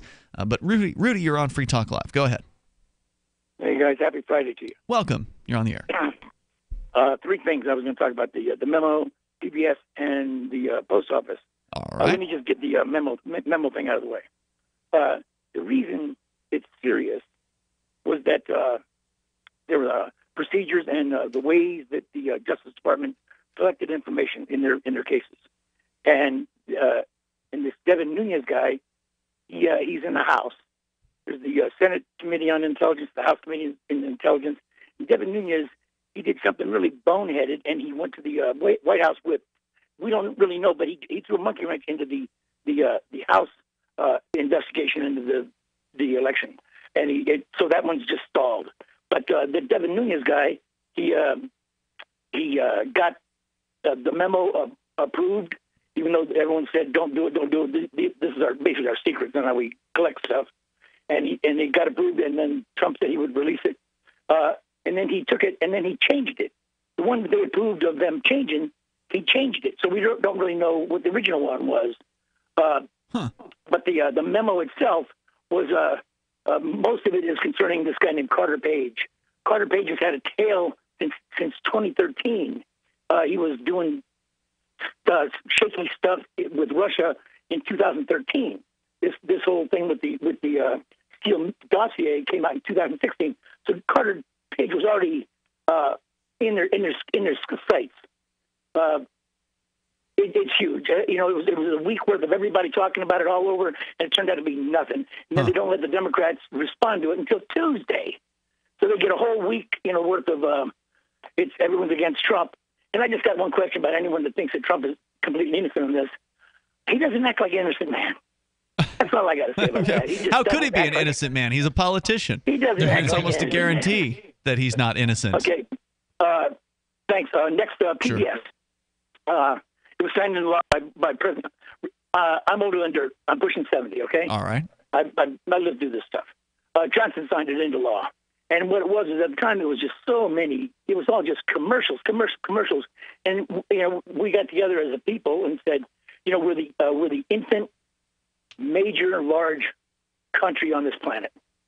We don't have any culture. We got 200 years of, being here. Kind of. Shouldn't we have something that we can say, this is America? Like, the National Museum of Art or television, just like the BBC and ABC in Australia. These are basically television stations for the country. I would have so said that's no. what PBS was supposed to be. It was supposed to be without commercials and just to help the citizens, gain knowledge. And I mean, come on, you probably grew up with Sesame Street, did you not? Yeah, no doubt about it. No doubt about it. But whenever something's run by the government, you can't say it's supposed to help people gain knowledge because it's always going to be propaganda. Well, there was a time when, let's say, in 1984, when the stuff was going on in Central America, there was mayhem and murder and all this stuff. The only place you could actually get any kind of information was on PBS. And they did some extremely in-depth, just level. It weren't right or left. It was just, look, this is what's going on. Yes. And it really kicked off the Republicans. I'm telling you, they got so mad. It reminds me of how I forget which of the government entities, broadcasting entities, did this, but I think it was Voice of America or something. They basically entirely ignored some of the dictator stuff that happened in, I think it was Central America, and these people were basically relying on this outlet for help and stuff, and they basically just got screwed over and lied to, basically by the American government. Well, I'm sure you can find examples of good reporting by PBS. Yeah. I mean, Right. certainly I remember growing up, they had Nova, right? The science show, which was very renowned, award-winning and all that. And I really liked Reading Rainbow. Mr. Rogers, Reading Rainbow. I mean, certainly I'm not denying that there's good content that came out of PBS. I'm just saying it's still government-run. It's still government propaganda at its core level. Now, let me get to the post office, please. Sure. I think it was 92, 93. Anyway, I was at home with a broken foot. Mm-hmm. I was watching the congressional hearings on the post office. And the post office, the post, whatever his title is, he was there, and he was trying to get the Congress. Remember, the post office is in the Constitution. It's part of the Constitution. It's in there. Another mistake. Really. It does mention that Congress has the authority to approve post roads, but it doesn't specify that there can only be one entity delivering first-class mail. That was something created in, what was it, like 1846 to go after Lysander Spooner, who dared compete against the United States Postal Service. Well, once again, we're a young country. We got to have some things that are the country. I mean, let me get to my point. The Postmaster, whatever his name is, Postmaster General, he was trying to get Congress to agree, because this was basically the stamps.com, the meter thing. He said, "Let us do this for the people that don't have the time to come to the post office. We can set it up to where we can sell them their postage, not with a profit, just the postage, but we can get our butt out of this." Financial Hold that thought, Rudy. We'll continue here in moments because, as we had pointed out before, the post office likes to claim how independent they are, but they have to go to Congress every time they want to just change their business model. Oh, you want to get Stamps.com? You got to go get Congress's approval for that. You want to change the postal delivery dates? You got to get Congress's approval. Hunters, anglers, campers, and survivalists. Get back to nature. Expand your horizons with the highest quality, most versatile, unique slingshots and sling bows on the market at slingbow.com. Slingbow products are compact and models start from just $17.98. They're perfect for your bug-out bag or storing in your vehicle. Give yourself and your loved ones the excitement and tradition of Slingbow, a new frontier in archery and truly modern twist on this primitive survival tool. Feel the thrill only at slingbow.com. Frustrated trying to get business capital? Want to take the slow process and rejection out of the equation? GCNLoans.com removes the slow, irritating approval process. Instead, get quick, simple funding. Powered by David Allen Capital, 80% of our pre-qualified clients are approved in days. Pre-qualify at GCNLoans.com and get your money this week. It's that easy. GCNLoans.com. That's GCNLoans.com. Free Talk Live. They gently kind of hang on to it or manipulate it with their mouths. The pufferfish then releases toxins that seem to intoxicate the dolphins. He's getting high. Apparently, there's legislation in India to consider dolphins to be non-human persons. Would dolphins be subject to arrest for getting intoxicated? How else could they deal with this threat to the dolphins? Obviously, there's disorderly conduct and public intoxication. I bet they'll resist arrest too. Yeah, because dolphins don't really have hands. They're going to fight you, and a dolphin will rape you. Think of the money for the prison industrial complex here. I mean, they'll have to build whole new underwater prisons for the dolphins. This could be big. Free Talk Live, 7 nights a week from 7 to 10 Eastern. Live on the Liberty Radio Network at LRN.FM. How many lawyers does it take to change a light bulb? None. They'd rather keep their clients in the dark.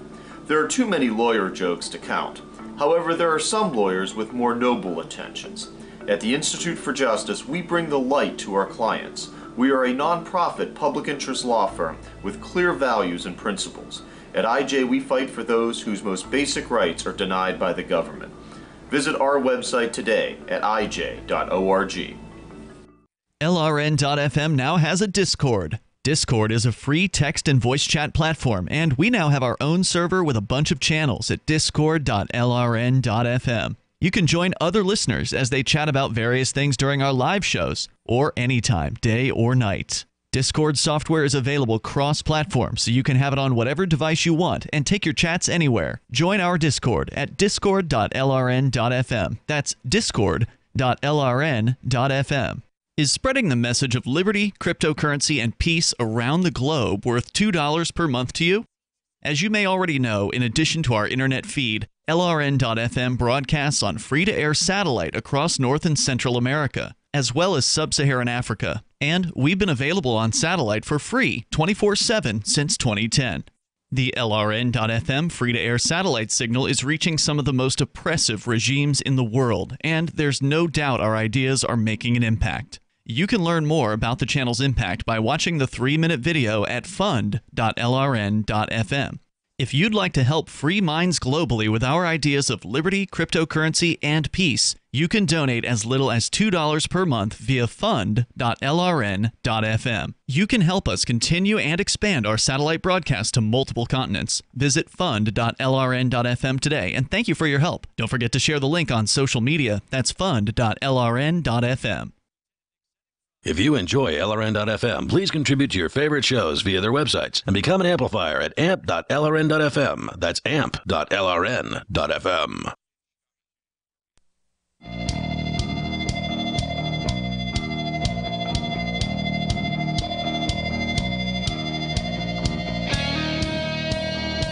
Free Talk Live. You are invited to join us on the radio here. The toll-free number is 855-450-FREE like freedom. That's 855-450-3733. With you in the studio tonight, it's Ian. And Chris. And Darryl. And also, don't forget, if you want to get some home security set up at your house or maybe small office, you ought to look at the Blink Protect, the Blink home security system. BlinkProtect.com/FTLs, where you can go to get yours. It is super easy to set up. Really, I don't think it could get any easier than this. I mean, I've gone through the process.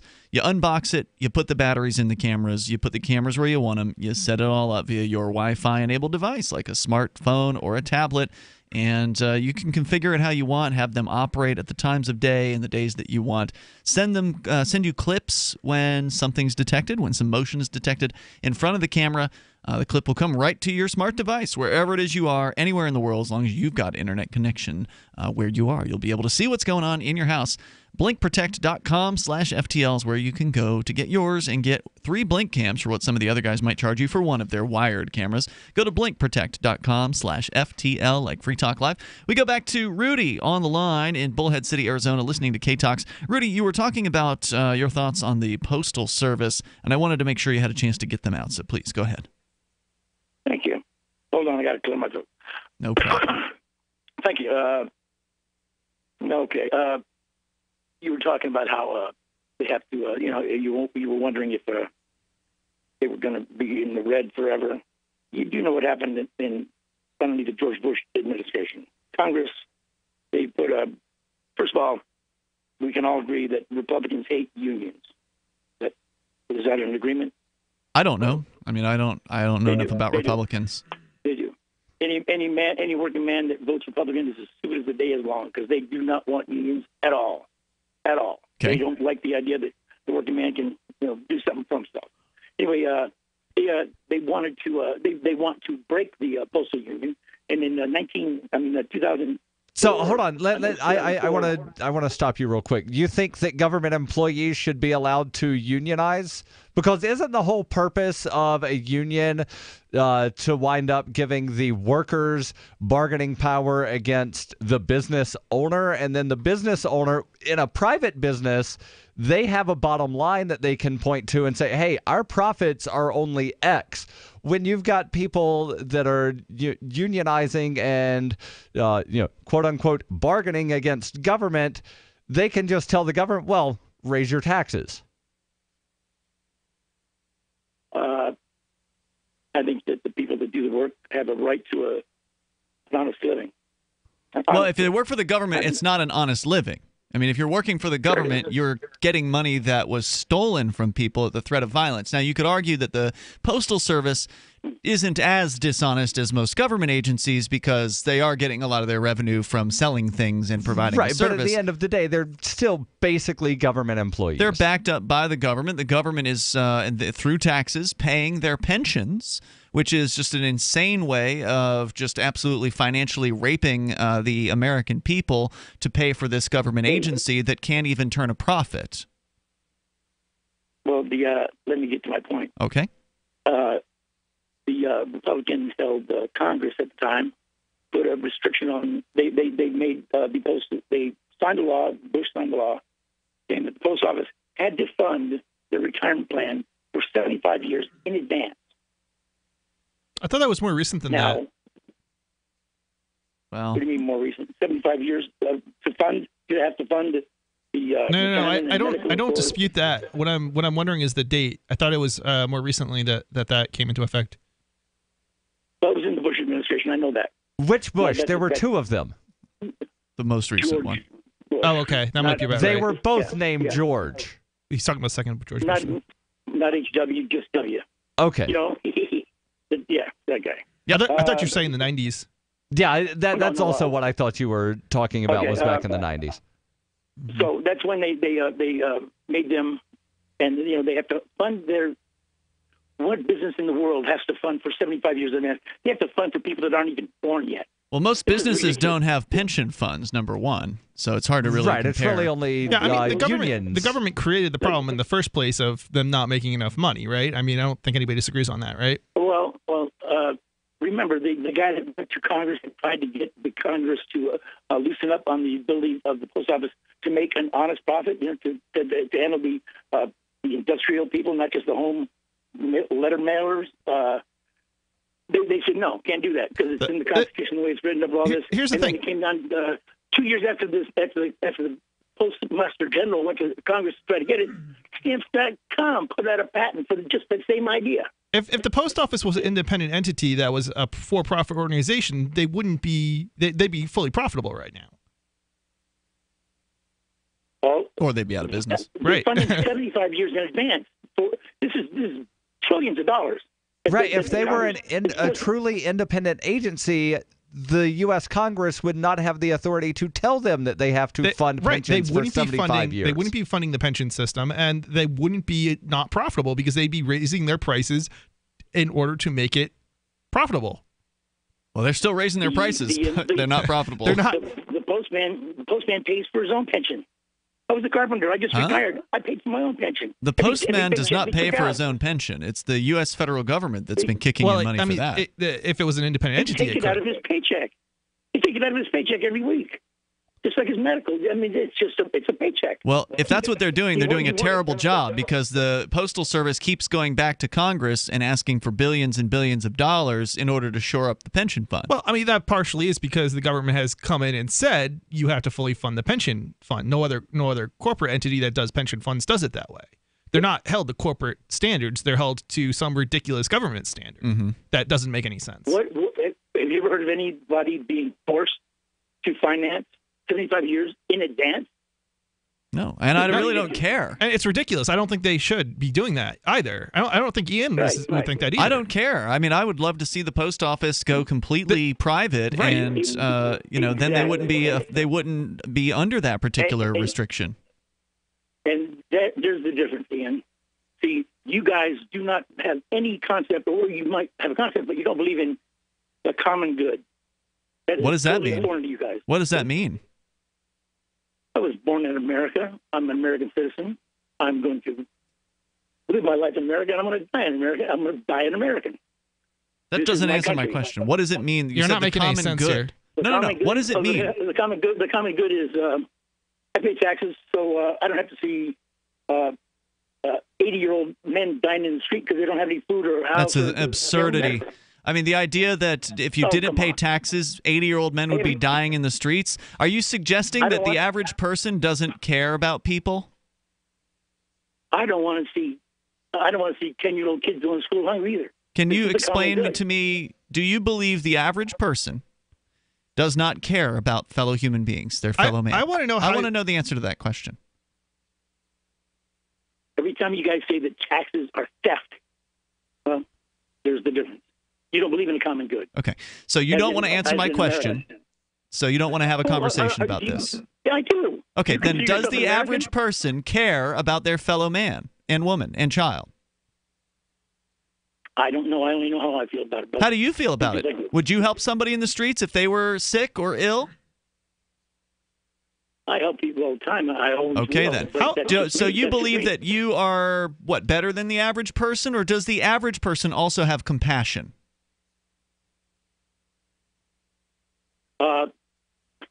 This is a loaded question. Come on, Ian. No, it has to do with your assertion, Rudy, that if it weren't for taxes, people would be dying in the streets. An absolutely absurd claim that flies in the face of all of the evidence about how charitable people, not just in America, but around the world are. Despite the fact that Americans are taxed to death, they still manage to find the ability to contribute their time and their money to various different charities of their interest, and that is what helps people. It's not the government. Thank you for the call tonight. The toll-free number here is 855-450-FREE like freedom. The government gets in the way of charitable donations because some people figure, the government's going to take care of it. I've already been taxed. I don't need to give a donation because the government's going to take care of it. But the reality is charitable efforts are better, they're more efficient, and they're more helpful for people who are actually in need. There's more coming up here. This is Free Talk Live. Live from the Verticoin studio. This is the call to freedom. It's the crypto hour, brought to you by Helium 47 here on LRN.FM. When you hear the faucet, be caller 5 to get some free coins. This is the call to freedom. Cryptocurrencies are successful because of good technology. The liberty-loving voluntarists who founded Zencash in 2017 took the best tech, like zero-knowledge anonymity and decentralized autonomous organizations, and are creating a secure platform for money, messages, and media that can be sent to anyone, anywhere in the world. Zencash is a cryptocurrency dedicated to peace, anonymity, and decentralization. Find out more at zencash.com. That's zencash.com. Hear that? That's the sound of a house being trashed while a gang of thieves ransack the place. And what they don't steal will be destroyed. This year, resolve not to be the next victim of a break-in. Go to faketv.com and discover a device that creates the illusion someone inside is watching TV, even when you're miles away. Security is a mindset, and Fake TV should be part of your security solution. Be vigilant, but not fearful. faketv.com. You've been hearing Dr. Wallach talking about 90 essential nutrients, keeping the body healthy. GCNteam.com now has Beyond Tangy Tangerine tablets, 60 plant-derived minerals, 16 vitamins, 12 amino acids, packed in a powerful tablet. But that's not it. 160,000 auric points, a knockout punch to free radicals. Call 877-878-4203 or go to GCNteam.com. That's 877-878-4203. Hi, I'm Derek J. To me, an activist's calling is to actively work to advance a cause. The cause for which I work is personal freedom. I believe my life is best when I engage in voluntary interactions and self-government. I reject the idea that anyone else has a higher claim to my life or my body than I do. I see people who call themselves the government as a threat to my personal freedom. I realize you may feel differently, but my relationship with the people who call themselves the government is completely involuntary. If Starbucks used some of its money to drop bombs, I wouldn't shop there. So why would I support the American empire? The empire does not require my consent. Derek J's Victimless Crime Spree. Watch it for free and order the Director's Cut DVD at victimlesscrimespree.com. That's victimlesscrimespree.com. The three most important things you can do for Free Talk Live are: 1. Share one episode a week on Facebook or in some other social networking site. 2. Buy the things you buy online through shop.freetalklive.com. 3. Give $5 a month to the AMP program. It's my firm belief that Free Talk Live's AMP program is the best use of your charitable dollar among liberty-oriented organizations. Support all the organizations you love, but make sure you give $5 a month to AMP at amp.freetalklive.com.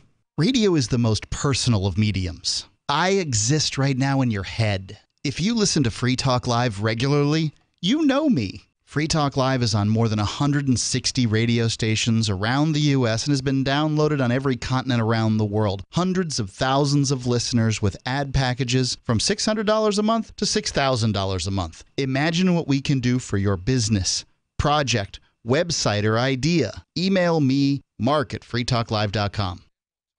Join the LRN.FM Discord for live chat 24/7 at discord.lrn.fm. That's discord.lrn.fm.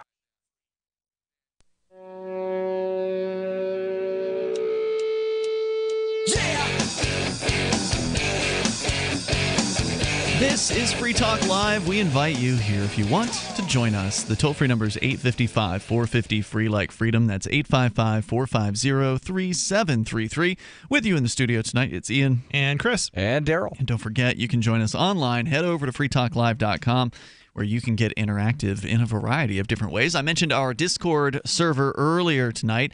That is a way for you to actually chat with other Free Talk Live listeners. They're in there actually right now. One of our regular co-hosts on Thursday night, Chris Reitman, is in there, and he says postal employees pay a portion of benefits and retirement. So they do apparently pay somewhat into that system. But then you and I get taxed for the rest of it. Right, and people that are working right now with these 1040 jobs or the 1040 W-2 jobs, they're paying into Social Security. They're not paying for their own Social Security that they're going to get in 30 years. They're paying for those who are getting it now. They're paying for the people that are getting it right now. So it's a big, giant Ponzi scheme. Sure is, but it's legal when they do it. Right. So, yeah, check out the Discord and get interactive with other Free Talk Live listeners, and some of the co-hosts are hanging out in there. I know that Chris Wade, you won't join it because it's a centralized server, and you have a fundamental objection to actually, Discord. In this case, it's not the centralization. Telegram is centralized too, to some degree. It's That's true. actually the lack of source code, and I'm not putting anything on my machine that I need to. I don't have source code to. And Telegram was recently banned from the Apple App Store. I saw that news story. I found that in the newspaper. Not for security reasons, though. Well, for Apple reasons, because Apple sucks. Right. But we can talk about that too. It's actually kind of an interesting story. Yeah, the story actually from USA Today. I happened to have grabbed a copy because we went to breakfast at the local college, and the only buffet in town. You can grab a newspaper when you leave, and so why not? Yeah, not like the college students are going to. Right. We can talk more about Telegram here in moments, but there's also news about eBay too. Check out Discord over at discord.lrn.fm. Despite Chris's objections, nearly 300 people have gone in and registered accounts. I don't know how many of the 300 are active. I don't think there's any way to get a statistic on that, but pretty much every show there's people in there hanging out before, after, during, and it's free. And there's also a voice chat. And a lot of times our listeners, many of whom you'll actually recognize, if you go to discord.lrn.fm, you'll see names of people who call the show. So like Venkman is in there, and Gene the Christian Anarchist, and other folks who've called this program, Libertarian Banker. So a lot of the names, if you will, from callers. But we don't have Sarah. Ricky did register, but he never goes in there. And James Witt is in there. He did make it in there. It would be so interesting if you did Discord or any kind of electronic only call-in. Meaning turning off the phones for a night? We actually did do that It might be interesting as far as the callers are concerned in terms of conversations and stuff, because we seem to get a lot of... It didn't really increase the participation. I mean, having fewer ways for people to participate. Participation, it would just increase maybe the type of caller calling in. The conversations. It didn't. It didn't. That's unfortunate, because it just seems like they always are calling in via phone.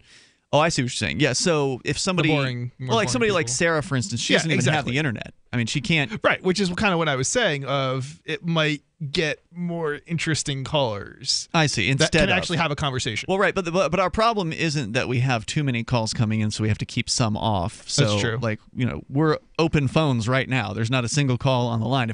If we're not taking a call on Free Talk Live, it probably means we don't have any. So just so you know, like when you're hearing us talk and there's not a caller on the line, it probably means there's not a caller on the line. How many people listen to the show? It's actually kind of amazing how few participate. I mean, sometimes there's a lot of callers I know that are kind of backed up, just waiting on hold, but not other frequently. times. Not on weeknights. It's very rare that we'll have that. Most all the time on weeknights, there's either no caller on the line or one. It's very rare that there's any kind of queue that builds up. It happens. Like a few moments ago, we did have two calls that were on hold simultaneously. I know it happens frequently enough because I'm here. A lot of our stations during the week are not carrying the show live. They carry us later. And so that affects the participation. And those who are carrying us live aren't like the monster stations that we have on our Saturday show. So on Saturday night, we've got some really big stations that come on compared to some of our other stations, and that has an effect as well. So anyway, go to discord.lrn.fm. You can get interactive there with other Free Talk Live listeners. I wanted to comment a little bit further on Rudy's call because I thought it was an interesting call. And it was interesting toward the end where he started to make statements and could not back them up. Like, well, we need the government for the common good. And I asked him what that means. What is the common good? And he really just kind of dodged around and didn't really have anything that he could say about it besides, well, if we didn't have the government, old men would be dying in the streets. Right. It's one of those phrases like traditional values that it sounds good, but nobody can really explain what it means. Which values? And that's why I say when I want somebody to tell me what common good means, the most important question about the common good, whenever somebody starts talking about it, is who decides? If you know what the common good is, and, let's just say it's not old people dying in the streets to Rudy, who decides what is the common good? Is it you? Is it Donald Trump? Is it, the Democrats? Is it the Republicans? Is it, Russia? Who is in charge of what the common good is? Dictionary.com defines common good as the advantage or benefit of all people in society or in a group. Okay, the advantage or benefit of all people. Well, it still doesn't mean much to me. Right, I benefit when I'm not having money stolen from me. Yeah. And some people benefit, like Sarah, when money is stolen from you and given to her. So which one's the common good? Is it the one that's more common? I think the argument would go if the money is being stolen from Darryl to give to Sarah, it's such he benefits from Sarah not stealing from him. It's something along those lines. So that's he's benefiting that Sarah doesn't point a gun in his face, and instead it's the government that points the gun in his face. But that's the logic. I mean, this, well, you're saying that, but he couldn't answer the question. I know, but that's usually how it goes, something along those lines. What always blows my mind about the whole socialism thing is it doesn't actually work if you start applying it. Like if it's for everybody, right? Then you would think that you would also want to. It's not, though. No, I know it's not. But the point is, if we take that under assumption, it's for the benefit of society, it's for the benefit of everybody, right? That we don't have poor people. Then the question is, well, there's plenty of poor people under socialism. I know. But production grinds to a halt. Right. But nonetheless, let's just assume that look at Venezuela. Okay. The problem is that if you end up with closed borders, well, first of all, you have to have closed borders if you want to have socialism, because you end up with two things. Either you're going to let in people who want the freebies. Yep. Okay, which actually I don't necessarily know that would necessarily undermine socialism within your country, but nonetheless, the point is that simply you either have to do that, or you're going to have to accept the fact that you have to then fund third world, the rest of the world, and once you get to that point, your system collapses. Because most of the world does not have the kind of funds that people and lifestyles that people in the United States have. If the funds had to be distributed around the world, it doesn't work. Socialism just doesn't work at all anyway. Well, I mean, it does within a group where 95% of the people are rich and 5% of them are poor. That's not how it is, though. Well, I know it isn't. But the point that I'm trying to make is, if you're going to argue for socialism, well, then you're going to have to argue for open borders, or no, you'd have to argue for closed borders to make it work. But that's theoretically you're doing it for the benefit of others. So at that point, well, why would you discriminate against people who are poor in other countries? That's a good question. So you would have to open the border. You would have to start funding the third world, and at that point it collapses. The whole it collapses before that, though. Look at Venezuela; they have closed borders. I know it does, but it collapses because it's economically infeasible. Right. I know. But I get what you're saying. You're saying ignore the other collapses, and then it would collapse eventually if it didn't collapse before. Right. Like if we took socialism to its nth degree and actually implemented it the way it was intended, it doesn't work. No. And I get that socialism hasn't been implemented, under communism the way it was intended, but even if it was, it would collapse in on itself. For sure. Because you're getting unintended consequences. The idea to a lot of people of communism or socialism, forced wealth redistribution, sounds very nice for the kind of person who doesn't want to work, for the kind of person who, doesn't want to take responsibility for their own actions in their own life. They love the idea, like Sarah, our regular caller on pretty much every night at the show, who calls in the very last hour or half hour of the program. She's a welfare recipient, and she loves her life. I mean, she gets to do what she wants.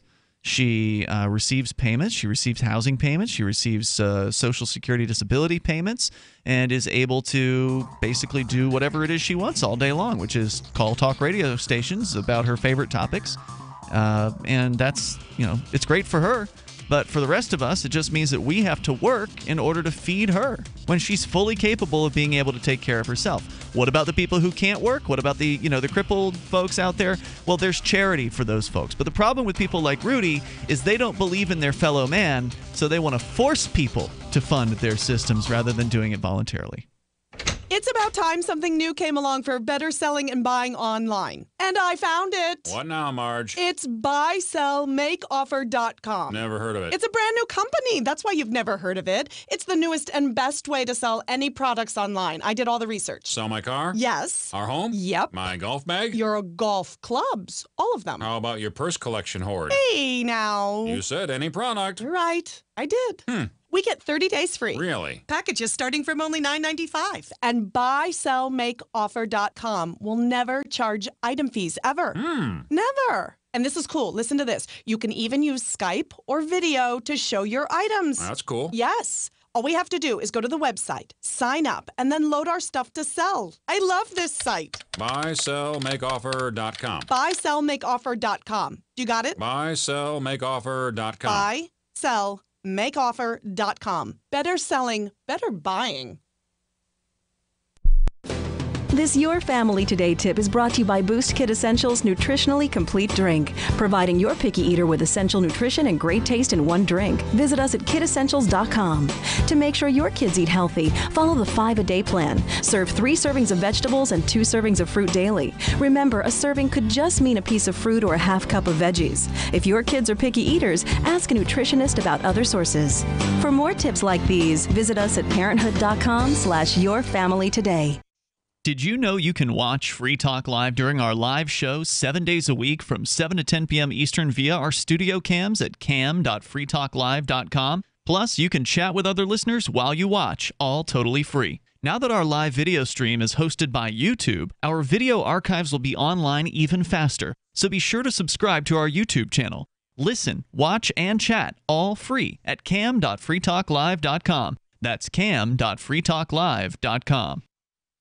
You're listening to the live edition of Free Talk Live. Hour number 3 is next after the news here on the Liberty Radio Network at LRN.FM. From Keene, the Shire at the Liberty Media capital of the world, this is Darryl W. Perry, host of FPP Radio News for Friday, February 2nd, 2018. Silver is trading at $17.23 per ounce. Gold is valued at $1,348 per ounce. Zencash is trading at $41, and the average price of Bitcoin is $8,954.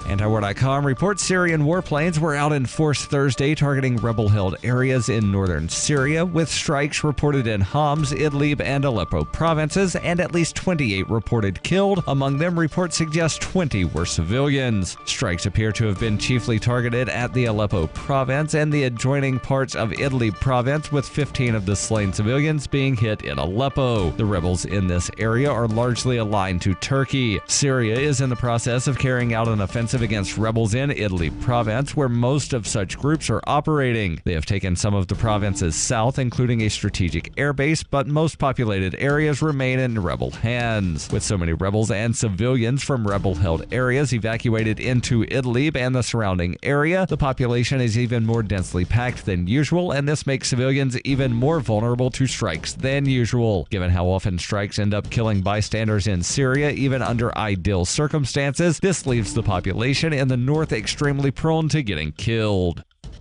For over 40 years, Roberts & Roberts Brokerage has been a trusted source for buying and selling precious metals. Gold, silver, platinum, and palladium. They don't feed the banks. They're Bitcoin preferred and have removed the minimum purchase amount for all orders paid in the digital currency. Call Roberts & Roberts Brokerage today for knowledgeable advice on buying and selling precious metals and a forward-thinking approach to new technologies. 800-874-9760 or visit online at rrbi.co.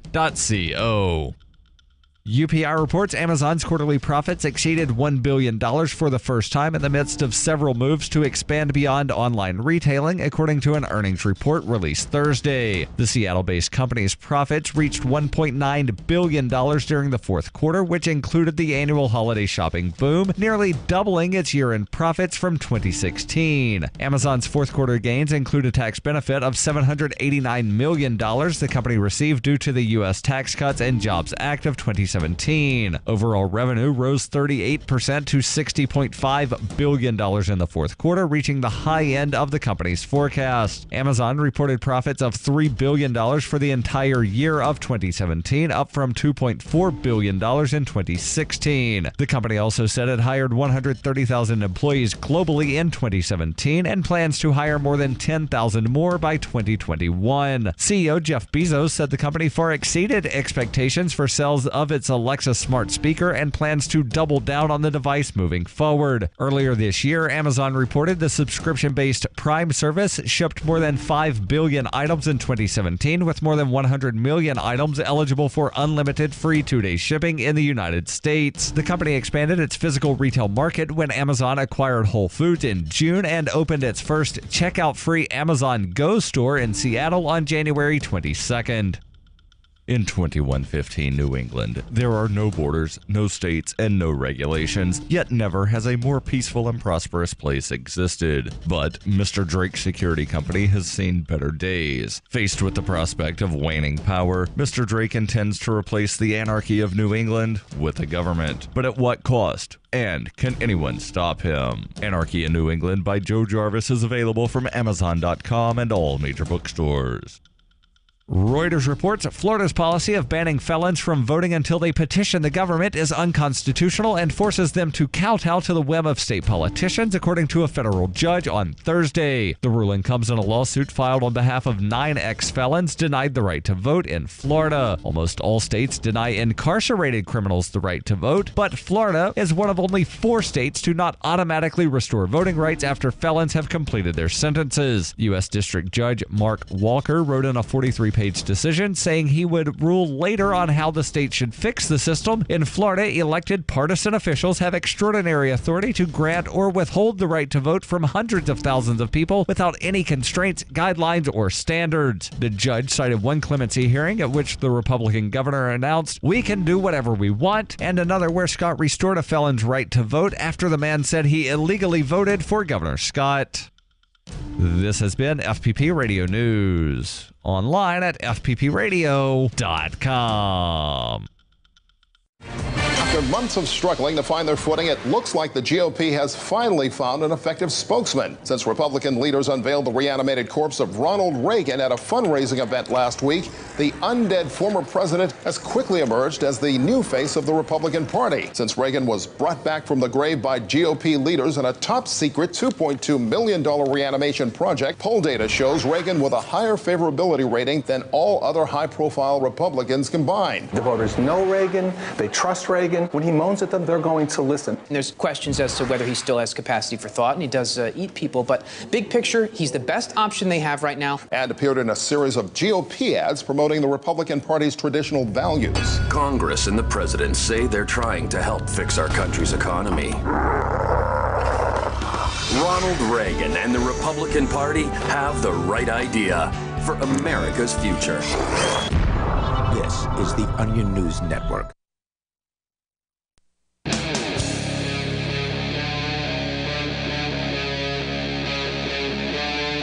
Free Talk Live. This is Free Talk Live. You can bring up whatever is on your mind. Our toll-free number is 855-450-FREE like freedom. That's 855-450-3733. We do have Skype, and our Skype username is LRN.FM. Here in the studio tonight, it's Ian, Chris, and Darryl. Also, you can call us through the new Discord over at discord.lrn.fm. Feel free to reach out to us there as well, and you can take control of the airwaves. That is the point here on Free Talk Live. In the last hour, we were talking with a caller about the idea of the common good, which is, of course, a very hard thing to define, given that each individual might define it differently. So how do you really know what the common good is? Whose definition of it do you choose as the common good? And ultimately, really, the perspective comes down to the idea that, well, I don't believe, says the person who wants the government to handle charities and things like that, I don't believe in humans. I don't believe in their charitable, ability. I don't believe that other men and women will give to their fellow man who is in need. And, of course, all the evidence flies in the face of that. People tend to be very, very generous, I think, when it comes to helping strangers even. Now, obviously, you can find examples of callous behavior when it comes to human beings. I mean, surely there's been plenty of undercover camera situations where they'll have somebody laying on the ground and they're in pain and, busy city people are just walking by, ignoring that person. I mean, certainly you can find examples of people being callous. Oh, and you've got government bureaucrats that wind up putting spikes on park benches to make sure that people don't sit there more than 15 minutes, make sure people don't lay down. Right. But we need the government to make sure that the homeless people have some place to sit and lay down, just not on public park benches. Well, I mean, the idea does, then that's a great point. But the people who want the government to handle this stuff, they don't believe in man's humanity towards man. But of course, if man is so cold and so callous, then why would they believe that the government would all of a sudden make that go away? Because we need other men to steal money from you to make sure that good things. The suggestion is that the government would only attract these good people, that the government, this agency of violence, this agency, this monopoly on violence, this agency of coercive force, that it will somehow only attract to itself the people who are the most compassionate. And I don't think that there's evidence for that. So if you believe that human beings are bad inherently, because I think that's what these people believe, is that humans are bad, so we need the government around to counteract that. Well, if you believe that, then why would you think the government would not be subject to being run by bad humans? I mean, what sort of fantasy land are you living in? Now, I don't believe that. I think that humans are good by their nature, and I think there's a lot of evidence for it out there. Look at the charitable fundraising efforts for bad things that happen halfway across the world. I mean, a classic example, the old typhoon out in Thailand that just devastated, I don't know how many hundreds of thousands of properties and lives and people, and you had like millions, if not $1 billion or something insane, come out of people halfway across the world in the United States who don't have any family out there that were affected by it. Or it could just simply be the guy's house who burned down across the town from you. You may never have met him or his family, but you can imagine how difficult life would be if your house burned down. So it's not hard to put yourself in the shoes and to empathize with the person who's the victim in that case, and just say, I really wouldn't want to be homeless, and especially in the wintertime or any time of the year, have all your possessions burn up, maybe have your dog get caught aflame or whatever. I mean, that's a horrible thing to have happen to anybody. It's not hard to find compassion for those people and say, yeah, I can spare $10. I can spare, $20 to help that person, get a new house to move into. So whether it be somebody across town that you don't know, or whether it be somebody halfway across the world that you don't know, people are charitable. They are giving towards their fellow human being, and there's so much evidence for that. For somebody to say that we need to have government in order to distribute wealth to those in need is absolutely ridiculous, and it ignores the fact that the government does a terrible job of it. For all the people that the government does help, and they do, there are some people in need that get helped by the government. It's not that those people wouldn't be helped otherwise. They would be, and they'd be helped by more people who care, by volunteers. It's that the government is inefficient at it. Yeah, they're terrible at it. It's almost inverse. So private charities, on average, from the research that I've found, is that about 25%, and that's the upper end. Yeah. 25% goes to overhead. Meaning, when you say upper end, those are the more inefficient charities. Correct. At 25%. And the rest goes to whatever the cause is. There are some really good charities where they say, like, our executive director does not get a salary. Everything goes to, what this cause is. Whereas with government, it's inverse to where only about 25% actually goes to whatever the supposed cause is, and the rest gets eaten up with overhead. So the welfare programs, they're benefiting people. They're benefiting paper pushers. You were saying, Chris? Yeah. No, it's. I'm always amazed. People don't understand that for every good deed that the government does, somebody's making a buck off of it. And I can think of a number of examples where government has done stuff like implemented mandates that all employees must get health or have health insurance. And you think, oh, that's a good thing, right? Now everybody has health insurance. The problem is what actually happens is the funds prices go up. Well, no, not even that. The funds end up getting pulled from the employees' paychecks that are not making a lot of money to begin with, which puts them out of the money they need to pay rent and feed themselves. And I actually know somebody who was basically deprived when Massachusetts passed the law that mandated health insurance for all employees that this happened to. And who actually ends up benefiting? It's private insurance companies. Sure.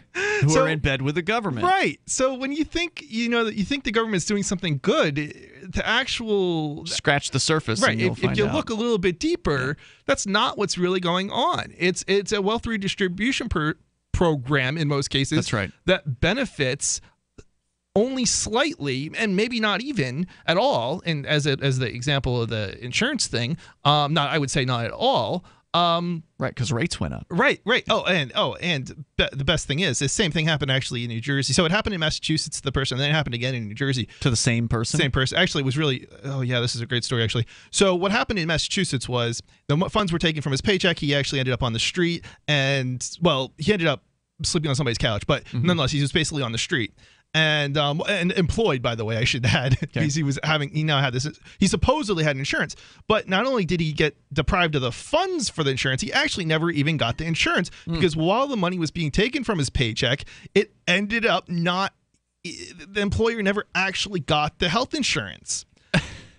Yeah.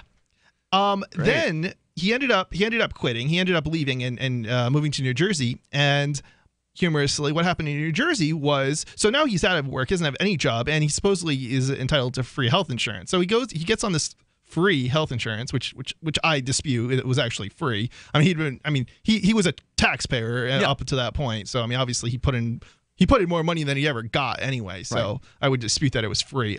But the point is, a New Jersey state insurance program? This is a New Jersey state. They implemented a law that also did something similar. Yep. And there, what happened was, he actually attempted to use the health insurance that he got for free. How dare he? Well, hold on. So he was living in the middle of nowhere, and not in the middle of nowhere. He was actually at the heart of a city, basically the government, the county seat, basically, and lots of hospitals. A major hospital for the area, and lots of doctors' offices. And the health insurance that the government provided didn't actually provide anything for him because he couldn't get, remember, no money because he doesn't have a job, couldn't actually get to any of the doctors that were on the list that were covered by the health insurance. When you say he couldn't get to them, what do you mean? Couldn't physically get there? He couldn't physically get to them because he didn't have a car. He had a license, but he had no car, and he had no money. And so he had to drive 45 minutes to get to a doctor that would accept it. Now, eventually, he borrowed a car, but to get to the doctor, he got to the doctor, and before he actually went, he made sure with both the health insurance program and the doctor that they would take it. A week later, he shows up to this appointment. He gets denied health insurance because the doctor dropped insurance because the insurance was such garbage. More coming up. It's Free Talk Live. I got my Blink home security system delivered right to my door. I downloaded the app and it walked me right through the easy setup. Even with my complicated router system, I was done in like 10 minutes. Now it notifies me whenever something moves in front of the wireless cameras, or I can just check it whenever I want right from my phone. And I got you a deal. Get 3 Blink cams for what the other guys charge you for 1, plus an extra 10% off. Visit blinkprotect.com/FTL. blinkprotect.com/FTL. blinkprotect.com/FTL. Thinking about getting into cryptocurrency? It's time you looked into Dash. Dash is digital money that you can use to send instant and private payments anywhere for pennies.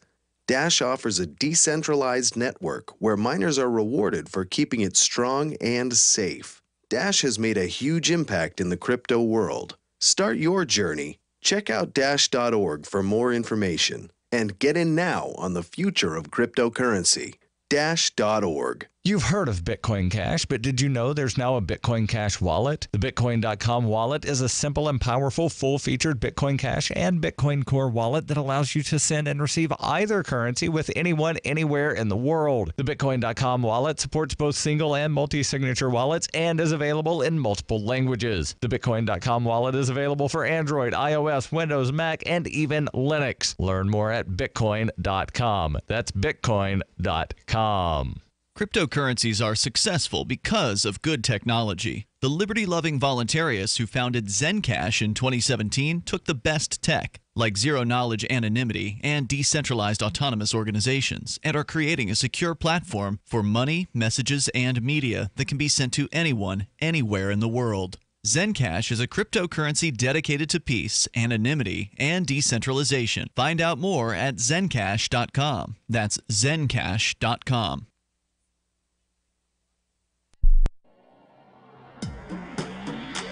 Free Press Publications is an independent, alternative media and publishing company founded in June 2009 with the mission of ensuring a free press for the freedom movement and is committed to spreading the message of peace, freedom, love, and liberty.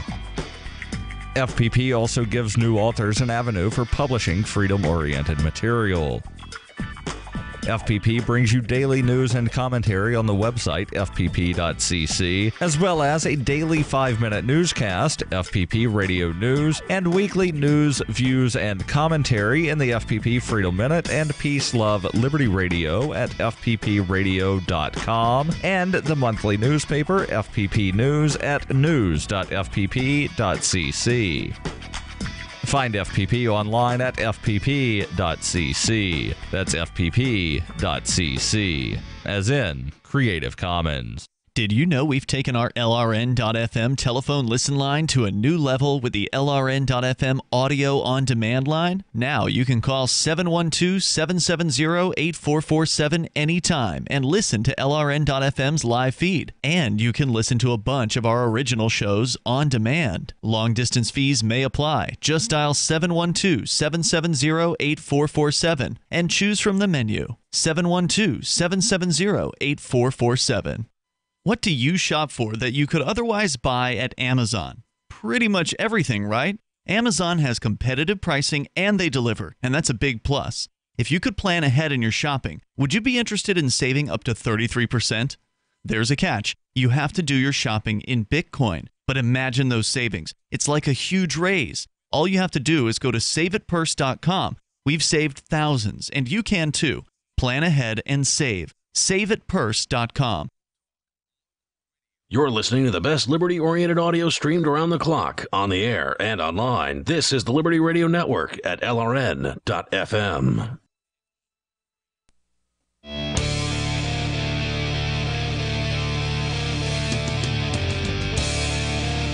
It's Free Talk Live. We invite you on the radio with us. You can take control of the airwaves at 855-450 free like freedom. That's 855-450-3733. We've got Skype as well. The Skype username is LRN.FM. Here tonight, it's Ian. And Chris. And Darryl. You can also call on our Discord at discord.lrn.fm. How'd you like to try out the best pillow you'll probably ever use? Nearly risk-free for up to 60 days. We're talking about MyPillow.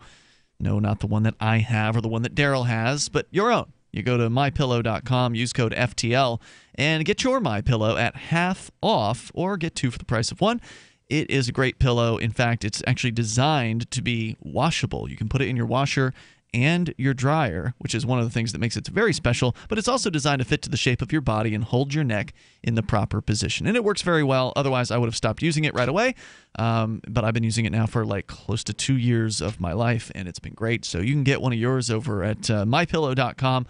Code FTL to get the 50% off deal. And if for some reason you decide you don't want it, you don't like it, you can send it back to the company. They will send you your purchase price back within the first 60 days. If you keep it beyond 60 days, they guarantee it's going to last you 10 years with their warranty. MyPillow.com, code FTL. Like Free Talk Live for half off. As we continue here, I know you had more to your story, Chris. You were telling us about somebody who you know that had a just an absolutely nightmarish experience, not just in Massachusetts with their government-mandated healthcare system, but then in New Jersey with their government-mandated healthcare system. Yeah, so the second in New Jersey, it was free, so to speak, because the person was unemployed. Oh, and the other thing was, it was funny because he had to prove his income. Well, how do you prove your income when you're not making any money? Yeah. How anyway, do you? I don't know. I forget how he did it. You show non-existent pay stubs showing that you don't have a pay stub? Well, that's what they were asking for. It said you had to send them a pay stub. Well, if you don't have a job, you don't have a pay stub. And I think he ended up having to call him up and spend like an hour going from person to person to figure out how to get around this problem. And I think it might have been something like where he ended up having to sign some statement and something under perjury. I see. Perjury. And I think that's how he ended up, getting I swear that I am unemployed. Yeah, I know in a lot of cases, though, you have to, like, get a homeless shelter or something like that to sign some of this stuff. Now, fortunately, in this case, I don't think he did have to do anything like that, but nonetheless, but yeah, so he ended up having to go back another week later. Well, actually, probably it was more like many weeks later. After he switched doctors, he went through all the rigmarole and all that. Went back, he borrowed a car again, drove to the doctor again, 45 minutes away, and he was taken this time by this new doctor, but basically, he didn't have anything done. They wouldn't do any tests. They wouldn't see him for any length. His appointment was literally probably like less than a minute. It was just absurd, and he had to insist on these tests, and then like to do the stuff they're supposed to do, and they still didn't even do it. So it was like, so what's the point? What are we really paying for? What good is this? This is not helping anybody. You see a man in a lab coat for 2 seconds. He then looks at you up and down and then leaves. If you think if your average person who has good health insurance or reasonably okay health insurance goes in and they don't see the doctor for very long, well, this was even worse than that. Wow. So yeah, that's what happens, right? One size fits all is going to be crap. It's just not going to work for a whole lot of people. And if you don't like it, what do you do about it? Complain to your congressman? You want to talk about a totally inefficient system as far as getting what you need, getting the treatment that you need to have for whatever the malady it is that is afflicting you. And the government is one of the worst ways to go about doing this. A lot of the people that tout the government healthcare system are people who've never used it. We've heard from people who call from Canada on this show, and they'll say, "Oh, well, our system here is great." Well, how old are you? 35.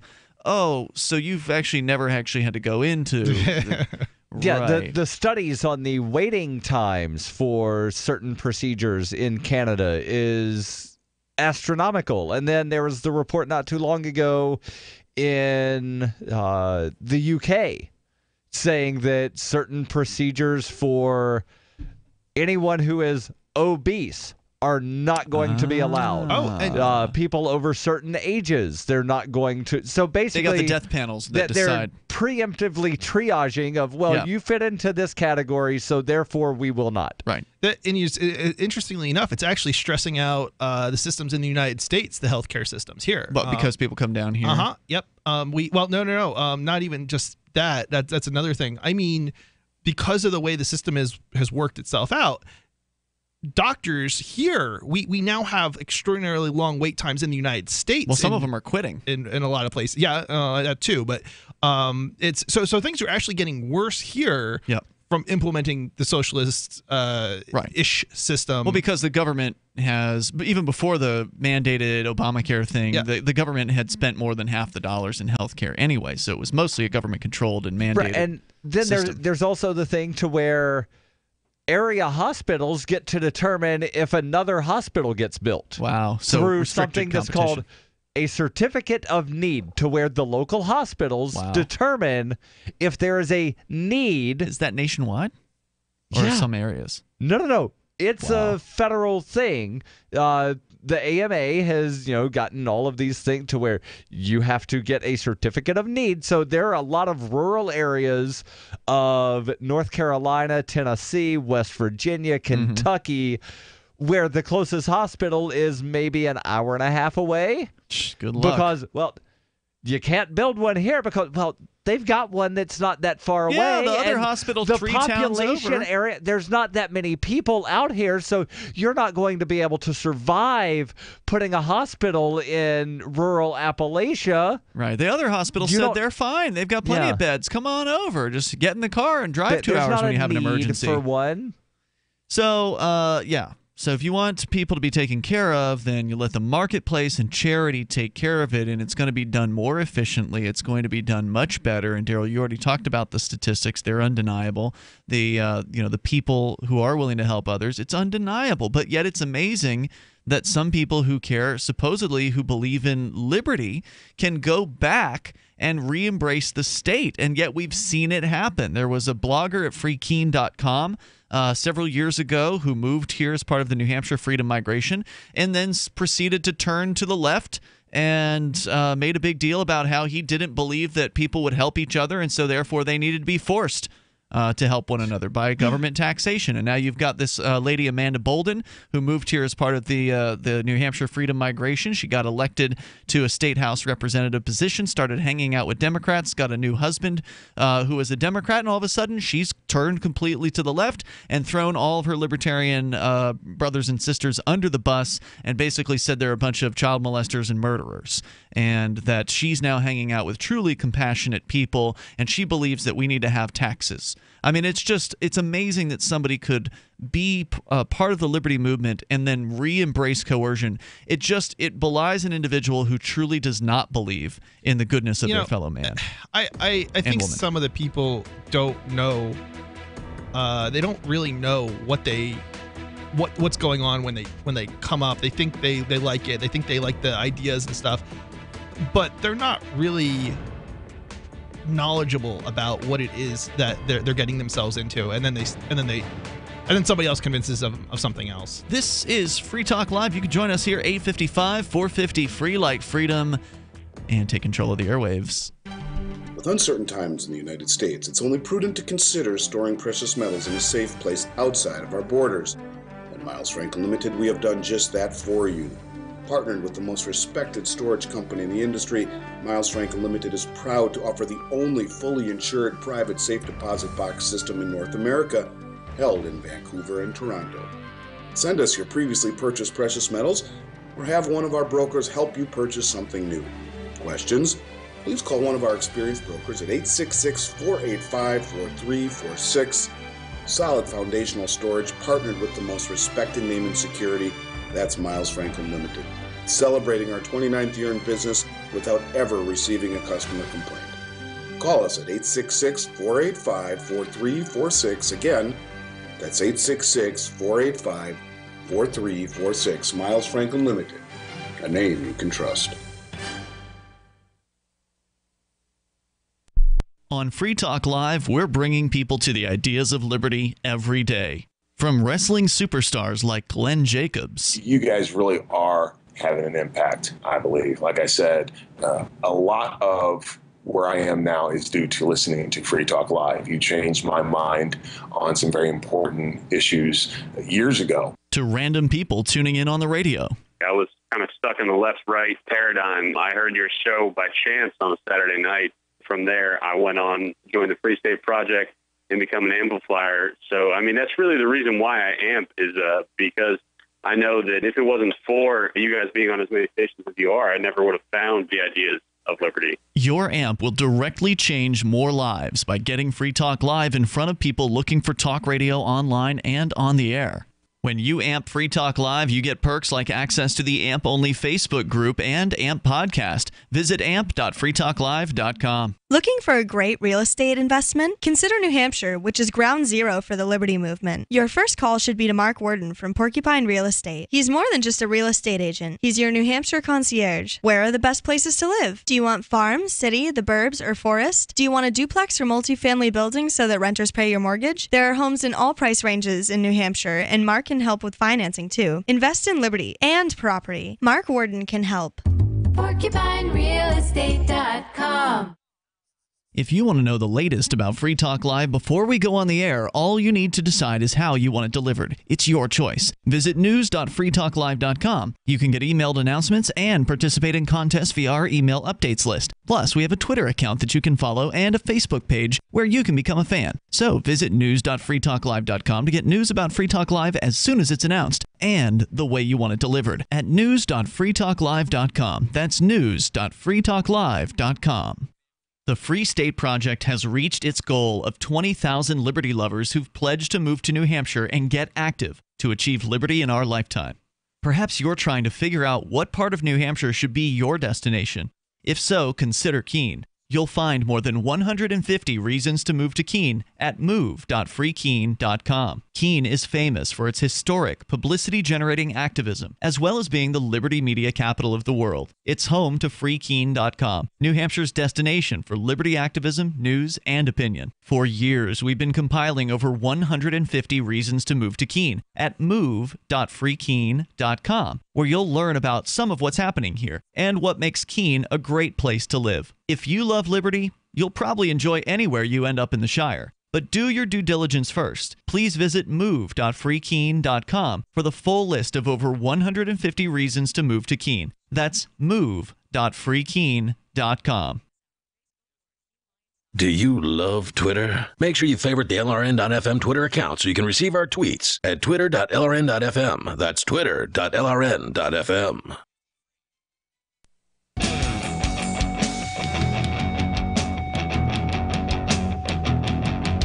This is Free Talk Live. Dial toll free and join us on the radio. Here are numbers 855-450, free like freedom. That's 855-450-3733. We've got Skype as well at Skype username LRN.FM and our Discord chat room where you can actually call in through Discord if you like, or just chat with the other listeners at discord.lrn.fm. In the studio tonight, it's Ian. And Chris. And Darryl. So happy to announce a brand new partnership with a website that has been around for, I'd say, a good solid, it's been around for more than a year, but it kind of launched big time last summer. It's called Liberty.menu. And it's something that a lot of people for a long time have talked about, and a lot of people have kind of, there's been some attempts at doing this, but they've never really caught on. And the idea is a libertarian or liberty-minded business directory, basically. Yes. Oh, yeah. And I know. not I'm familiar just with it. not just businesses, but also events. Yep. And media, groups, etc. Meetups, that kind of thing. Right. Yeah. Anything liberty, doing that you could do, like go shop at a business or go to a meetup or whatever. Liberty.menu. Easy to remember URL is one of the things I really like about it. It's easy to remember it. And it's also a really easy to use system. Both you and I, Darryl, have gotten in there over the last, I think we started back in the summertime when they launched this thing just to check it out. At Shirefest. Correct. And they have like a points system. Yes, so they do. You can earn That's points. new, right? That's new, right? New as of the summer, I think. Yeah, it's right. When he relaunched over the summer. So, because I was going to say, my business was on there prior to the relaunch. I see. So, yeah, and I know they didn't have that then. Right. And so the idea is let's, have an easy-to-use system that is based on a map, and you can look and you can see physically where, these locations are of liberty-oriented businesses and other things. And when the events are, and it's very easy to add things. I just wound up adding the Malik Center because it was not on there. Excellent. And so you can go there, liberty.menu. You can register for an account. It's free, of course, to do that. And most importantly, posting to the site is actually free. So if you want to list something on the site, you can do that. Now, there is a way that they can monetize this, right? Yeah, so you can upgrade the listing.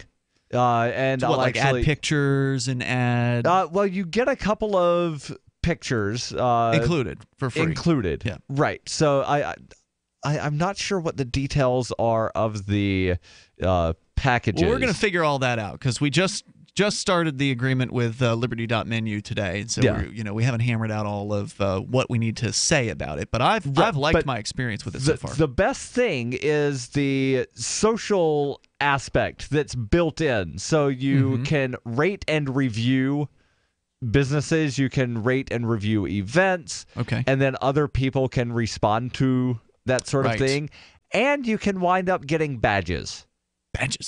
Everybody likes badges, we right? Don't need no stinking badges. Well, if you use code FTL after registering, and it's not necessarily going to be during the registration process, and you can add an activity code at any point, but add code FTL and you get a Free Talk Live listener badge. Oh, yeah. So go check it out, liberty.menu. If you haven't been there yet, I think you're going to be impressed with this because there have been some other efforts in the past that have been less than impressive, lackluster. They never really went anywhere. And so the idea was, well, let's team up with liberty.menu because our listeners have been asking for this for a long time. Some of them have been asking for this. Yes. And I know at one point Mark wanted to do it all himself. And I was like, Mark, there's already a great website. It's liberty.menu. There's no reason to reinvent the wheel here. Let's just talk to Patrick and Mari and the crew over there and see what we can work out. And we managed to work something out. So. Yeah, so looking at what their various ad things are, you can wind up getting banner ads to where it'll help promote your event. Over the other ones, yeah. Right, so if somebody doesn't want to have to search, you can have that banner ad on there. You can also get featured listings to where your thing will wind up, being viewed more often. Yep. Than, again, somebody having to search. Because right now the default is, here's the most recent things that were added. And you'll notice when you go there that the bulk of the locations are New Hampshire.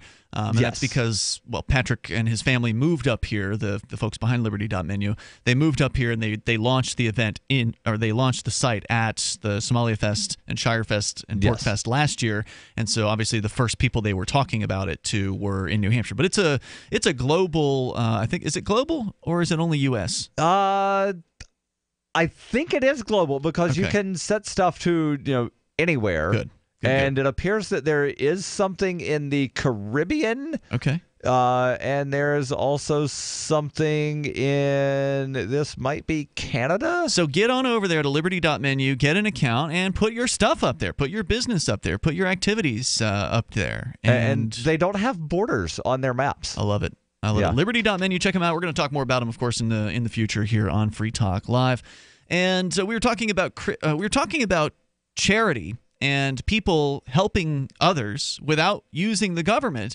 And one of my favorite local charities here in the Keene, New Hampshire area, which we've actually talked about on the air before. In fact, we interviewed Don Primrose, who was the founder of this charity, simply because the way 100 Nights, which is a local homeless shelter, independently run homeless shelter, the way it was founded was very, very interesting, and I thought that our listeners needed to know about it, and so we interviewed Don Primrose a long time ago. I think you can get that interview on our guest page at guests.freetalklive.com. Don's no longer on the board of directors there because 100 Nights has been around since 2009. He stepped down at some point. The founder moves on and does other things, but they've got a board of directors. And anyway, what happened in the very beginning was Don wanted to open up a homeless shelter that was only available during the 100 coldest nights of the year. And we're in New Hampshire. It gets cold here. Very. I would say there's probably going to be more than 100 cold nights this year, but it is the coldest nights of the year. So in the dead of winter, this gives people who need a shelter a place to go to and sleep, but it doesn't give them a permanent place. And this is one of the big differences between 100 Nights and, let's say, the government-run homeless shelters here in town, where the government-run homeless shelters, you get a room. You, as a homeless person, have your own room, and you can come back to that room anytime you want to. It's there for you. It's there all year round or whatever.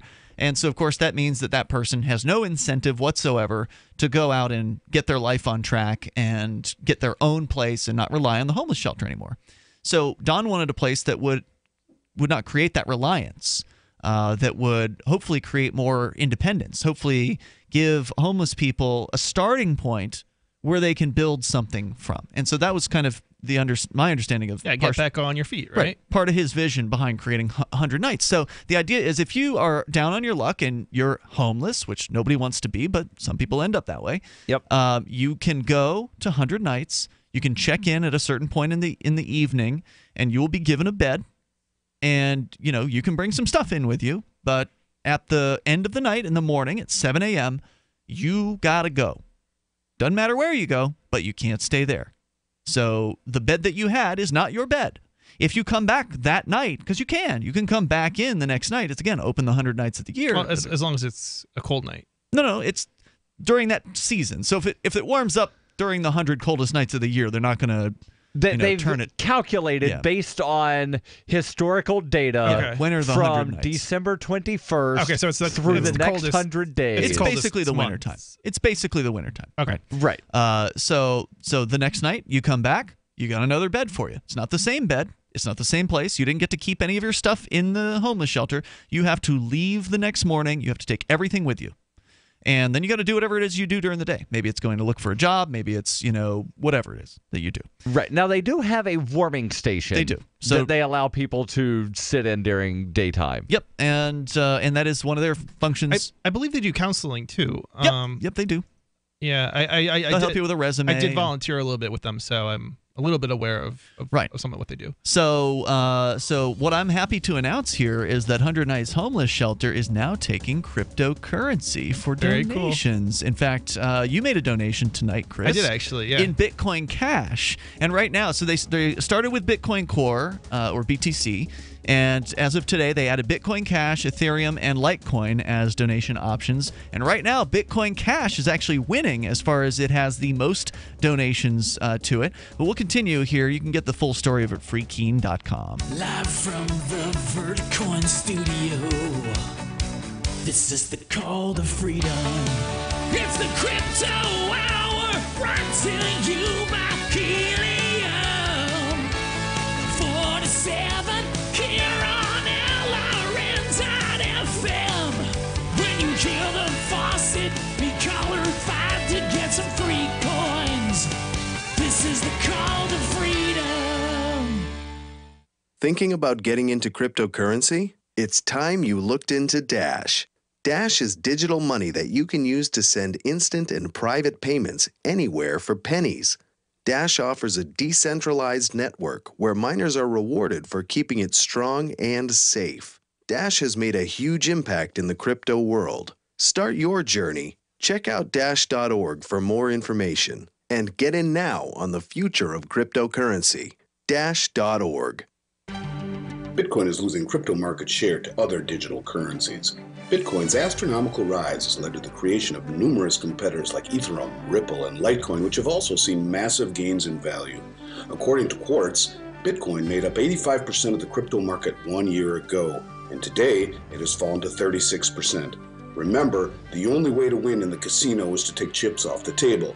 Call Miles Franklin at 866-485-4346 and let us show you how to quickly turn your Bitcoin into the 5,000-year-old safety of precious metals.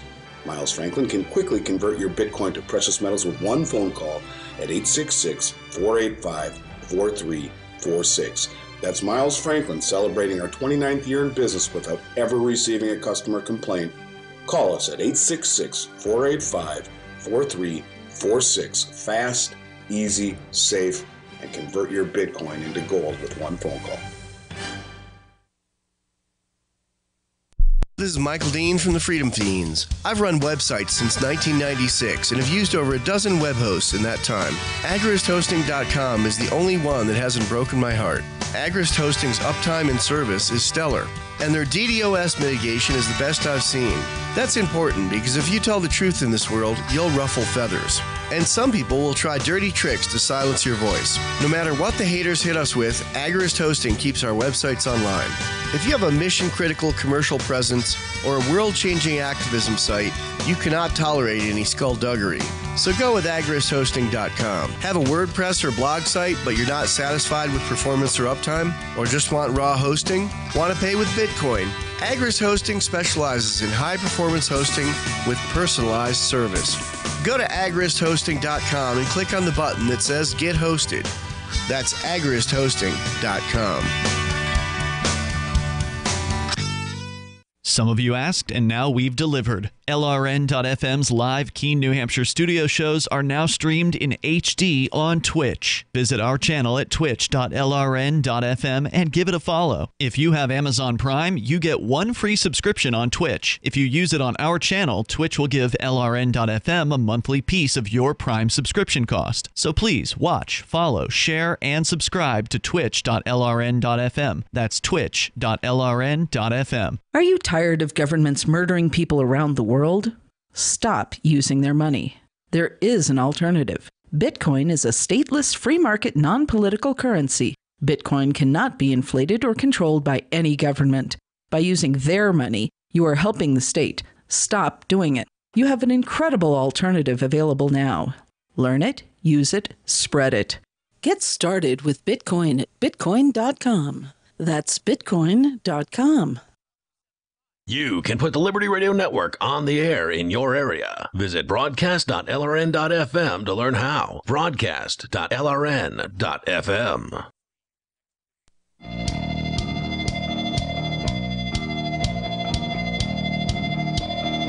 This is Free Talk Live, and you can take control of the airwaves here in the remaining moments. We got time for you. You join us now Our number is 855-450-FREE like freedom. That's 855-450-3733. We do have Skype as well. It's Skype username LRN.FM. Also, the Discord chat over at discord.lrn.fm. There's a call-in line chat room there that you can call in to the show with. Here in the studio tonight, it's Ian, Chris, and Darryl. And don't forget, if you want to help support Free Talk Live, please join the AMP program. A little bit of bad news with the AMP program I want to share with you, and that is that I did a manual audit this week of the databases for the AMP program. AMP's been around since 2005, so it's been a long time that we've had this program. AMP stands for Advertise, Market, and Promote, and the idea is if you like what we do here, if you like the idea of us spreading freedom and liberty and peace, these messages that we have, cryptocurrency, around the world and around the United States on radio and online, then you can send $5 a month into the show via the AMP program, via credit cards, PayPal, via Bitcoin Core. So you can do it in various different ways and get some cool perks, like access to the AMP-only call-in lines, the AMP-only Facebook group. There's a special AMP badge on the Free Talk Live forum. You now get access to the AMP-only Discord, or the subscriber Discord that we have for supporters like amplifiers on our Discord chat. So there's a voice chat, there's a text chat for amplifiers. And so you get some cool perks if you sign up for it. One of the things that behind the scenes that has been going on is every week I take the time to go through the week's AMPs, meaning that if somebody signs up for AMP on Monday, they'll get an email automated from the system saying, welcome to the AMP program. But at the end of the week, on the weekends, every week, I always go through what the automated system has sent me, and I just double check it. I have my own hand sort of curated database. So there's the database on the website that the site sort of automatically maintains, and then there's my database that I sort of manually maintain. Just because when we were forming the AMP system, it's nice to have a personal touch on things rather than just having a robot send out emails or whatever. Yep. And also I wanted to make sure that the robot wasn't buggy, that there weren't people falling through the cracks of the automated system. And for a long time, we had a lot of bugs, and so it had to be checked over. But I continued to check it over even after most of the bugs had been squashed, because you never know when something else is going to crop up. And in this case, I can't really blame the robot as much as I'd have to blame myself for this. But throughout the years, there were some issues with people not being sort of de-amped once their subscription expired or their credit card expired or their PayPal or whatever. People drop off for some reasons. In fact, we've had far more people quit amping than currently are amping. I think we've got like 1,200 former amplifiers and just over 200 current amplifiers. So there's a lot of people who at one time have supported the show, and then for whatever reason they decided to put their money into other things, or save their money because they planned on they were going to quit their job, or got fired, or pass away, or that has happened too, obviously. So everybody's got their own story, and the way that I've always handled the AMP program is once an amplifier, always an amplifier. I've never taken away anybody's benefits from joining the AMP program just because they had to leave it. So that's always just sort of been something I've done. But there has been a status on the AMP site, meaning that, or on the Free Talk Live website, meaning that on your account, if you join the AMP program, it says, if you did $5 a month, you're a silver amplifier, and it says that on your account. That, when your account expires, will go away. So the status goes away, but you still get the AMP emails. You still have access to the AMP-only chat rooms, the AMP forum. So all the benefits are there still for somebody that quits or for whatever reason has to leave the AMP program, except for that status, under your name on the website. And so when there was like this disconnect between PayPal and our site, and again, as I said, there's been these bugs. And so when somebody would have their PayPal cancel, and I would see that email come through, I would have to go and like manually de-amp them from the site because of a disconnect in the linkage that we had. And what I was doing wrong was I was just changing their status from AMP to non-AMP. I wasn't actually canceling what they call the commerce license behind the scenes. So even though it looked like the person was no longer an amplifier, behind the scenes, the system was still calculating them as an amplifier. They weren't being charged. So like as far as they were concerned, they were done. But the system was still calculating them as an amplifier for the total that we have. So if you go to amp.freetalklive.com, there's a certain total ampage, like it's $2,200 right now. earlier this week, that was around $2,700. So I literally went in and I found $500 per month's worth of amplifiers who weren't really amplifiers, but the system was still counting them as amplifiers. So we've had basically been $500 per month over the amp budget, simply because of various different bugs over the years and my incompetence in correctly de-amping people that weren't automatically de-amped correctly by the system. So because of that, I spent a few hours going through manually every single account to look and see, okay, is this person still active? Searching their emails to see, here they. Wow, that must have taken forever. It took a few hours to go through that person by person, and obviously the news wasn't good afterwards. The amp total dropped from $2,700 to $2,200 something. And so, but the good news is now, the difference between the databases is like within $15 instead of within $500 or $600. And so they're much more accurate between the two of them now. And so I feel more comfortable that 2,200 some amp is the accurate amp number that we have, but that does mean that we didn't have near as much amp money coming in as we thought that we did, which doesn't mean really much at all to you in that we were still spending money from other places because money's fungible. So, the money that we were spending on the AMP program that we didn't really have to spend was just money that, I was spending on the AMP program that didn't come from AMP. It's coming from your pocket instead of it's coming from the church. Fund. Yeah, it's coming from the Shire Free Church. So, everybody's been getting paid, right? Darryl's been getting paid for doing affiliate relations as part of the AMP program. Our guy Skip Jokel, who is our talk show veteran guy who helps bring us radio stations. In fact, he just brought us a news station that we can't really announce yet, but hopefully it's going to be a big announcement when it finally happens. So he's been getting paid. Everybody's been getting what they've expected to get. But I just wanted to let you know, in case you were to go to amp.freetalklive.com and wonder what the hell happened to the total. It wasn't that we had a big mass exodus this week of angry listeners who were what canceling. What did you do, Ian? No, it wasn't that at all. It was just a combination of bugs and user incompetence in my case. So now you know. Go to amp.freetalklive.com. So if you thought we were almost going to hit $2,800, well, now we're much further away from our goal in that case. And so if you thought you were an amplifier and you weren't actually amping, well, you might have gotten a cancellation notice this week. So please go to amp.freetalklive.com. Get signed up there. It's $5 a month. You get some cool perks, and it makes a difference to us. It allows us to advertise, market, and promote Free Talk Live to get on more stations, which we're at 175 stations now, by the way. And nice. I don't know if that's quite a record because we've been sort of plateaued for a while at around 170, 165, 175. So we'll lose a few, we'll gain a few. And hopefully we're going to be getting some more on board here shortly. It's been a great month, by the way. We brought like 6 stations on board in the month of January, which was really good. So thank you. Thank you to everybody that supports the program. And if you can't afford to amp the show, well, share Free Talk Live with your friends and your family on social media and let them know that you're listening to the program. Share the new Twitch video links that we have over at twitch.lrn.fm. People can watch us live there. So we brought new features on this month that we never had before, like the Discord and the Twitch channel, and those things have been going great. But if you want us to do more and you want us to get out there more, then please, it's $5 a month and you get some cool perks. And you can't expect other people to do it for you. Like we're at I wouldn't say it's not an all-time low, but it's certainly a recent low because as of the last couple of years, we've had as many as 300 amplifiers and now we're just above 200. So we've sort of over time, as people have different circumstances in their life, they have to drop away from the AMP program and you need to save $5 a month. You cut AMP. And you cut the other donations or whatever that you're making. But if you can afford $5 a month, it makes a difference to us, and it helps us market effectively to new radio stations and bring new internet listeners on board and such. So please go to amp.freetalklive.com to do that. Let's go to Sarah. She's in Albuquerque. You're on Free Talk Live. Hello, Sarah. Yeah. New Mexico, they had reports of 4,800 human trafficking report. So that means like New Mexico is like the sex trafficking, sex slavery state, and it's like it happens mostly to illegals. I realize that they. Where are you getting this information, Sarah?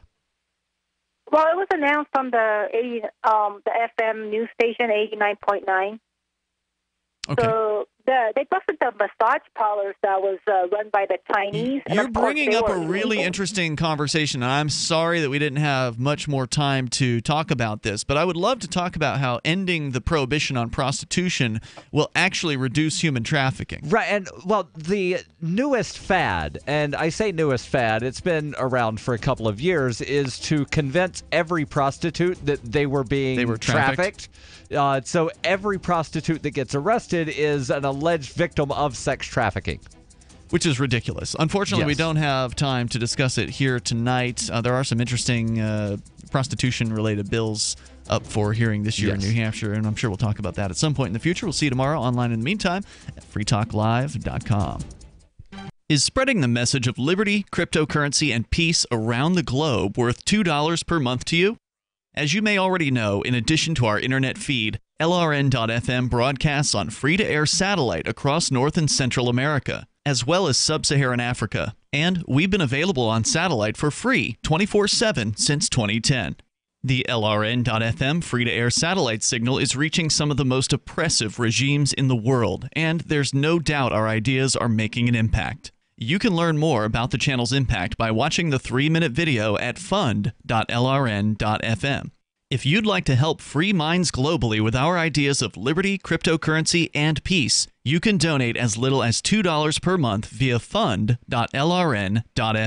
You can help us continue and expand our satellite broadcast to multiple continents. Visit fund.lrn.fm today, and thank you for your help. Don't forget to share the link on social media. That's fund.lrn.fm.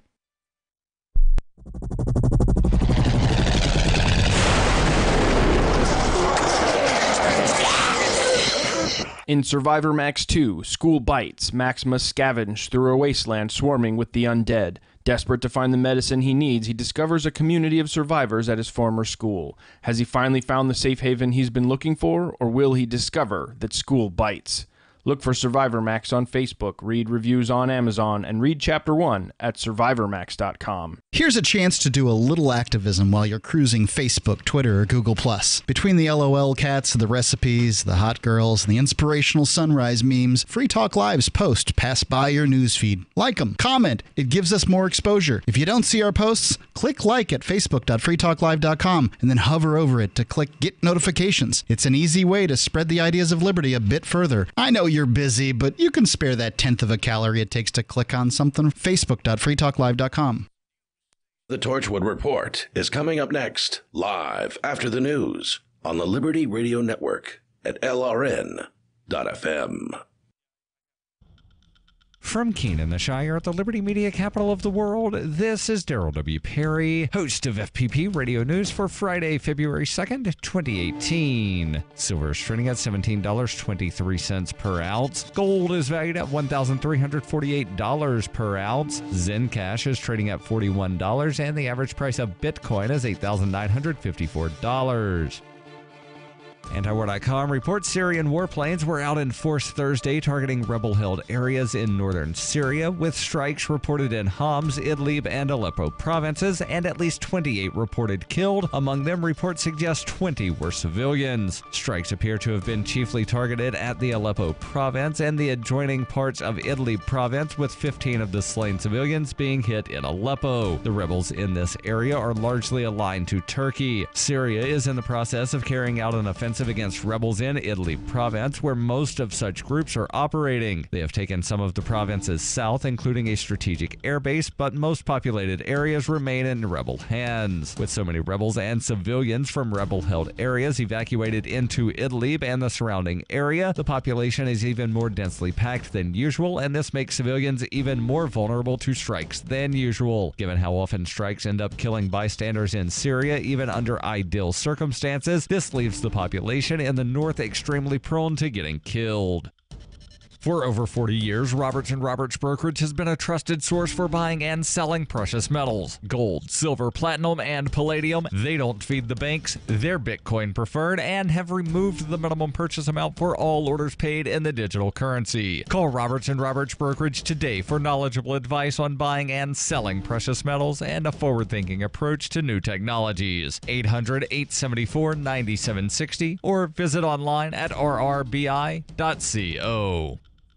UPI reports Amazon's quarterly profits exceeded $1 billion for the first time in the midst of several moves to expand beyond online retailing, according to an earnings report released Thursday. The Seattle-based company's profits reached $1.9 billion during the fourth quarter, which included the annual holiday shopping boom, nearly doubling its year-end profits from 2016. Amazon's fourth quarter gains include a tax benefit of $789 million the company received due to the U.S. Tax Cuts and Jobs Act of 2017.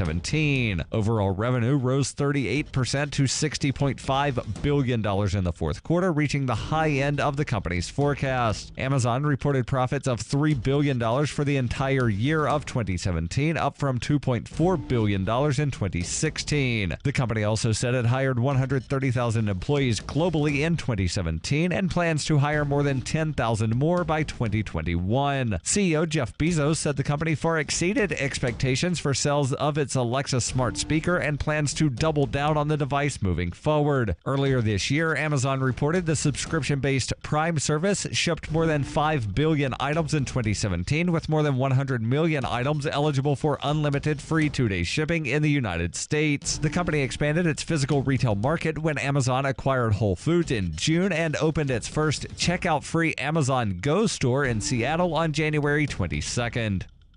In 2115 New England, there are no borders, no states, and no regulations, yet never has a more peaceful and prosperous place existed. But Mr. Drake's security company has seen better days. Faced with the prospect of waning power, Mr. Drake intends to replace the anarchy of New England with a government. But at what cost? And can anyone stop him? Anarchy in New England by Joe Jarvis is available from Amazon.com and all major bookstores.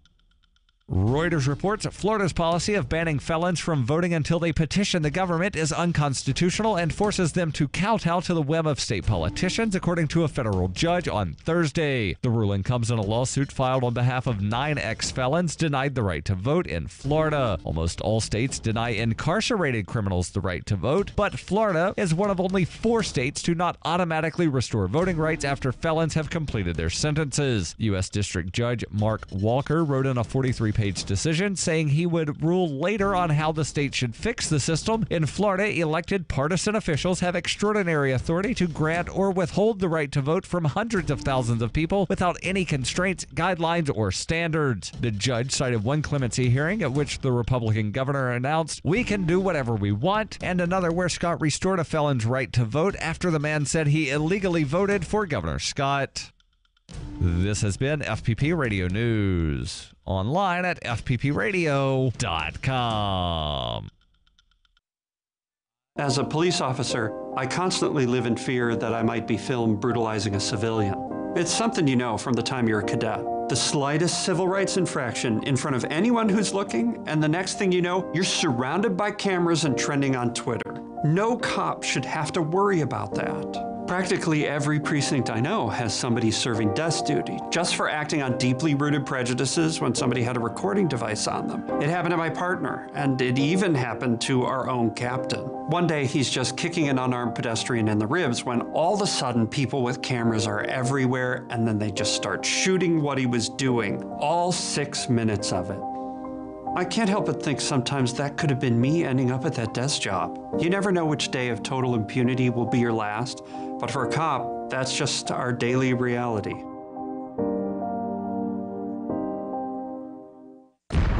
This is the Onion News Network.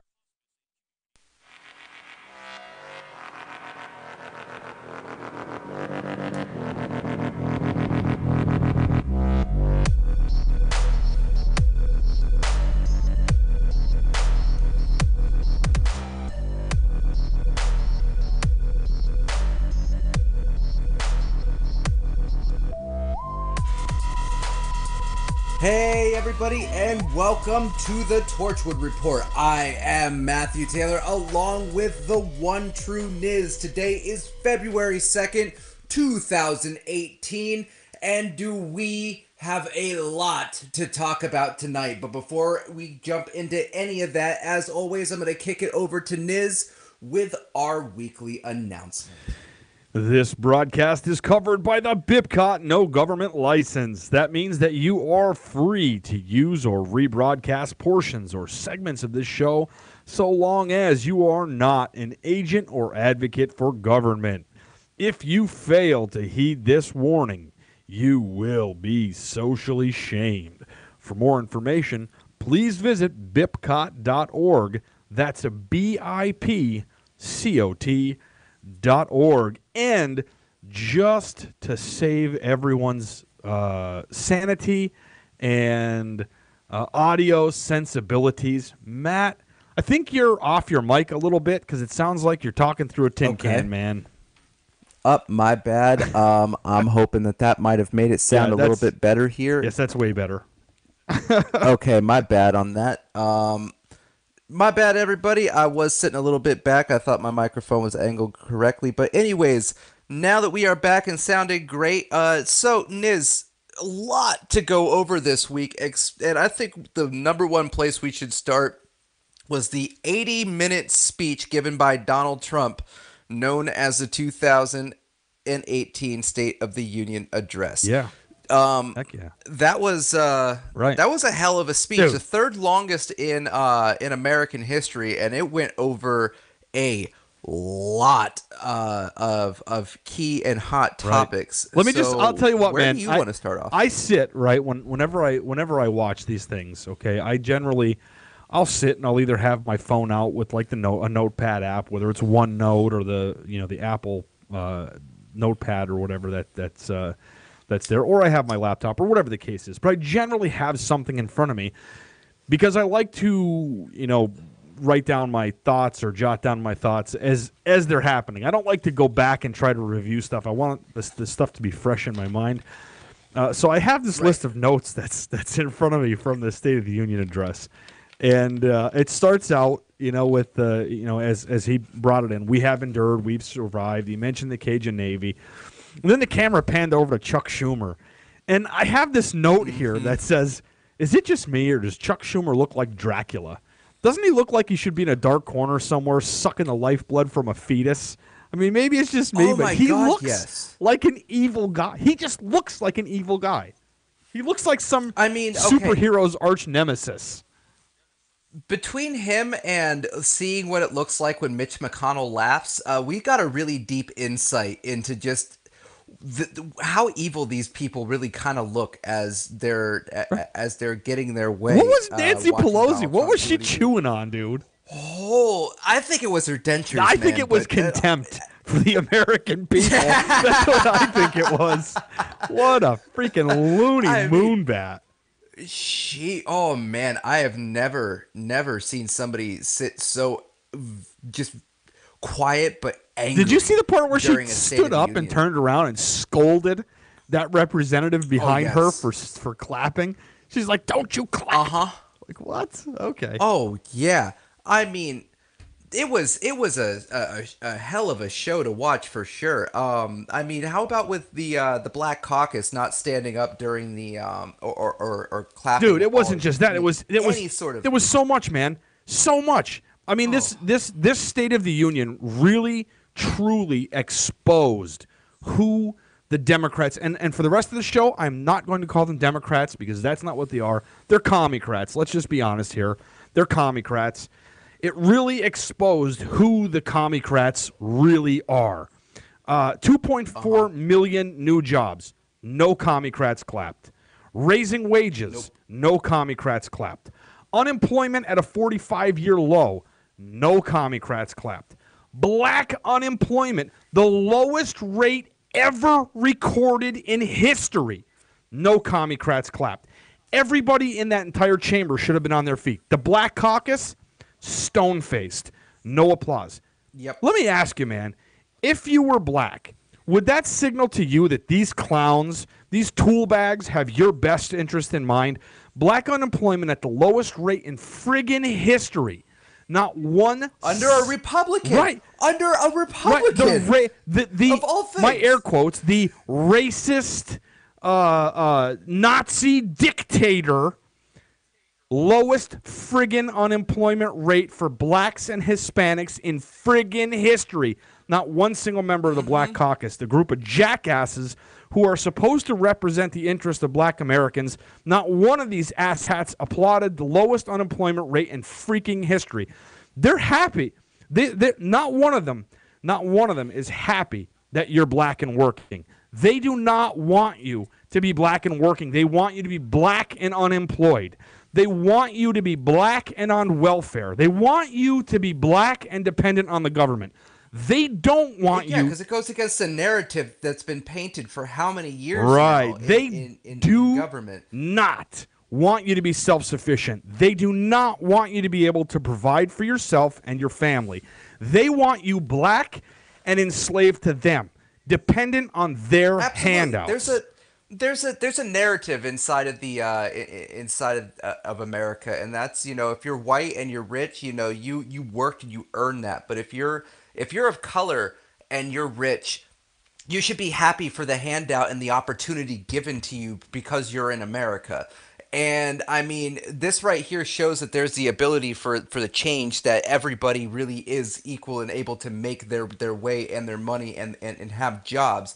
And this should be exactly what the Black Caucus should be working towards. And instead, they get a sign that programs are actually working towards the constituents that they're supposed to be representing. And at this point, they're sitting there and, like you said, stone-faced and not doing anything. And that just shows you they sit there. They're there to play the narrative. They sit there in contempt, silently giving you the finger for being able to provide for your family through the fruit of your own labor. That is how sick, how vile, how repugnant these assholes are. Not one of them applauded the lowest black unemployment rate in history. Not one. And now you would think, right, that surely the Commie-crat Hispanic representatives would applaud something like the lowest Hispanic unemployment rate in history, right? No. Not one Hispanic Commie-crat applauded. They sat there just like the rest of those scumbags with a scowl on their face and contempt in their eyes. Not one. I mean, and it was just the start of the many topics that was covered throughout the State of the Union that the Commie-crats just completely just scowled at. And you could tell that it was, there were some that obviously, you wanted to stay away from, like the wall. The wall is probably still going to be one of the dumbest things that America ends up spending money on in the technical age. But then there were things that were talked about that came down to, like, it's not. Let's not even go that deep yet, man, because there's something that has to be addressed here. Is that if you go and you rewatch this on YouTube, right? And you go and you rewatch this State of the Union address, I want you to keep one thing in mind, okay? The contempt that you see from the Democrats, from the left, from the Commie-crats, the contempt that you see, make no mistake, that contempt is not for Trump. That contempt is for you. They don't want you to prosper. They want you to be beholden to them. When you're able to stand on your own 2 feet, you don't need them. They want you dependent on them. It's the promise of taking from someone else to provide for you that keeps them in office. If you don't need what your neighbor has because you're able to provide for yourself, then the Commie-crat platform falls apart. They have no carrot to get people in the voting booth to pull that lever for a Commie-crat. Definitely stick around. We're fired up. There's more to come. Stick around on the Torchwood Report here on LRN.FM.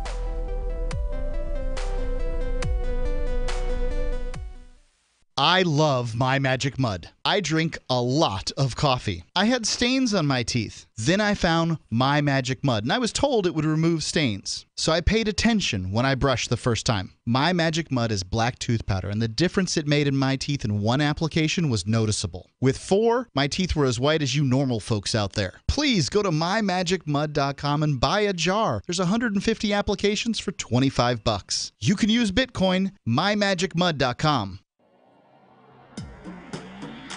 Free Press Publications is an independent, alternative media and publishing company founded in June 2009 with the mission of ensuring a free press for the freedom movement and is committed to spreading the message of peace, freedom, love, and liberty.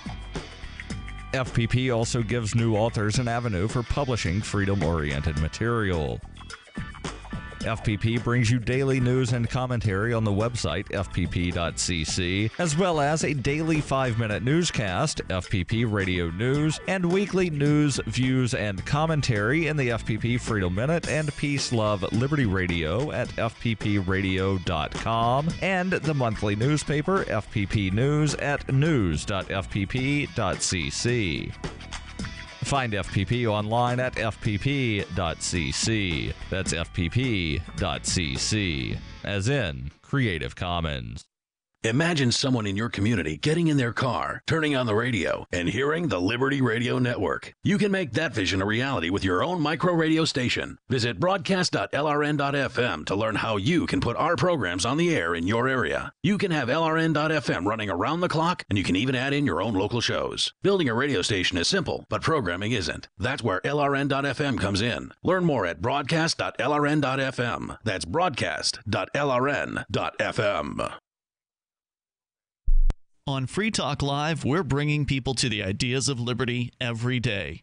From wrestling superstars like Glenn Jacobs. You guys really are having an impact, I believe. Like I said, a lot of where I am now is due to listening to Free Talk Live. You changed my mind on some very important issues years ago. To random people tuning in on the radio. I was kind of stuck in the left-right paradigm. I heard your show by chance on a Saturday night. From there, I went on, joined the Free State Project, and become an amplifier. So, I mean, that's really the reason why I amp is because I know that if it wasn't for you guys being on as many stations as you are, I never would have found the ideas of liberty. Your amp will directly change more lives by getting Free Talk Live in front of people looking for talk radio online and on the air. When you amp Free Talk Live, you get perks like access to the AMP-only Facebook group and AMP podcast. Visit amp.freetalklive.com. The 3 most important things you can do for LRN.FM are: 1. Let your friends know you're listening to LRN.FM on your social networking profile. 2. Buy the things you buy online through shop.lrn.fm. 3. Give $5 a month to the AMP program at amp.lrn.fm. It's my firm belief that the AMP program is the best use of your charitable dollar among liberty-oriented groups. Support all your favorite organizations, but make sure you give $5 a month to the AMP program at amp.lrn.fm. Ross Ulbricht was convicted in early 2015 of running the infamous Silk Road Underground Market. The Silk Road was a gift to humanity and helped reduce the harms brought on by drug prohibition. For this good deed, Ross has been sentenced to life in prison with no possibility of parole. Now, an appeal is Ross's only chance, and he needs your support. Please visit freeross.org, where you can contribute via various methods, including Bitcoin. Visit freeross.org. That's freeross.org. Help get LRN.FM into more ears. Visit promote.lrn.fm for a free bumper sticker, flyers, banners, graphics, and more. Promote.lrn.fm.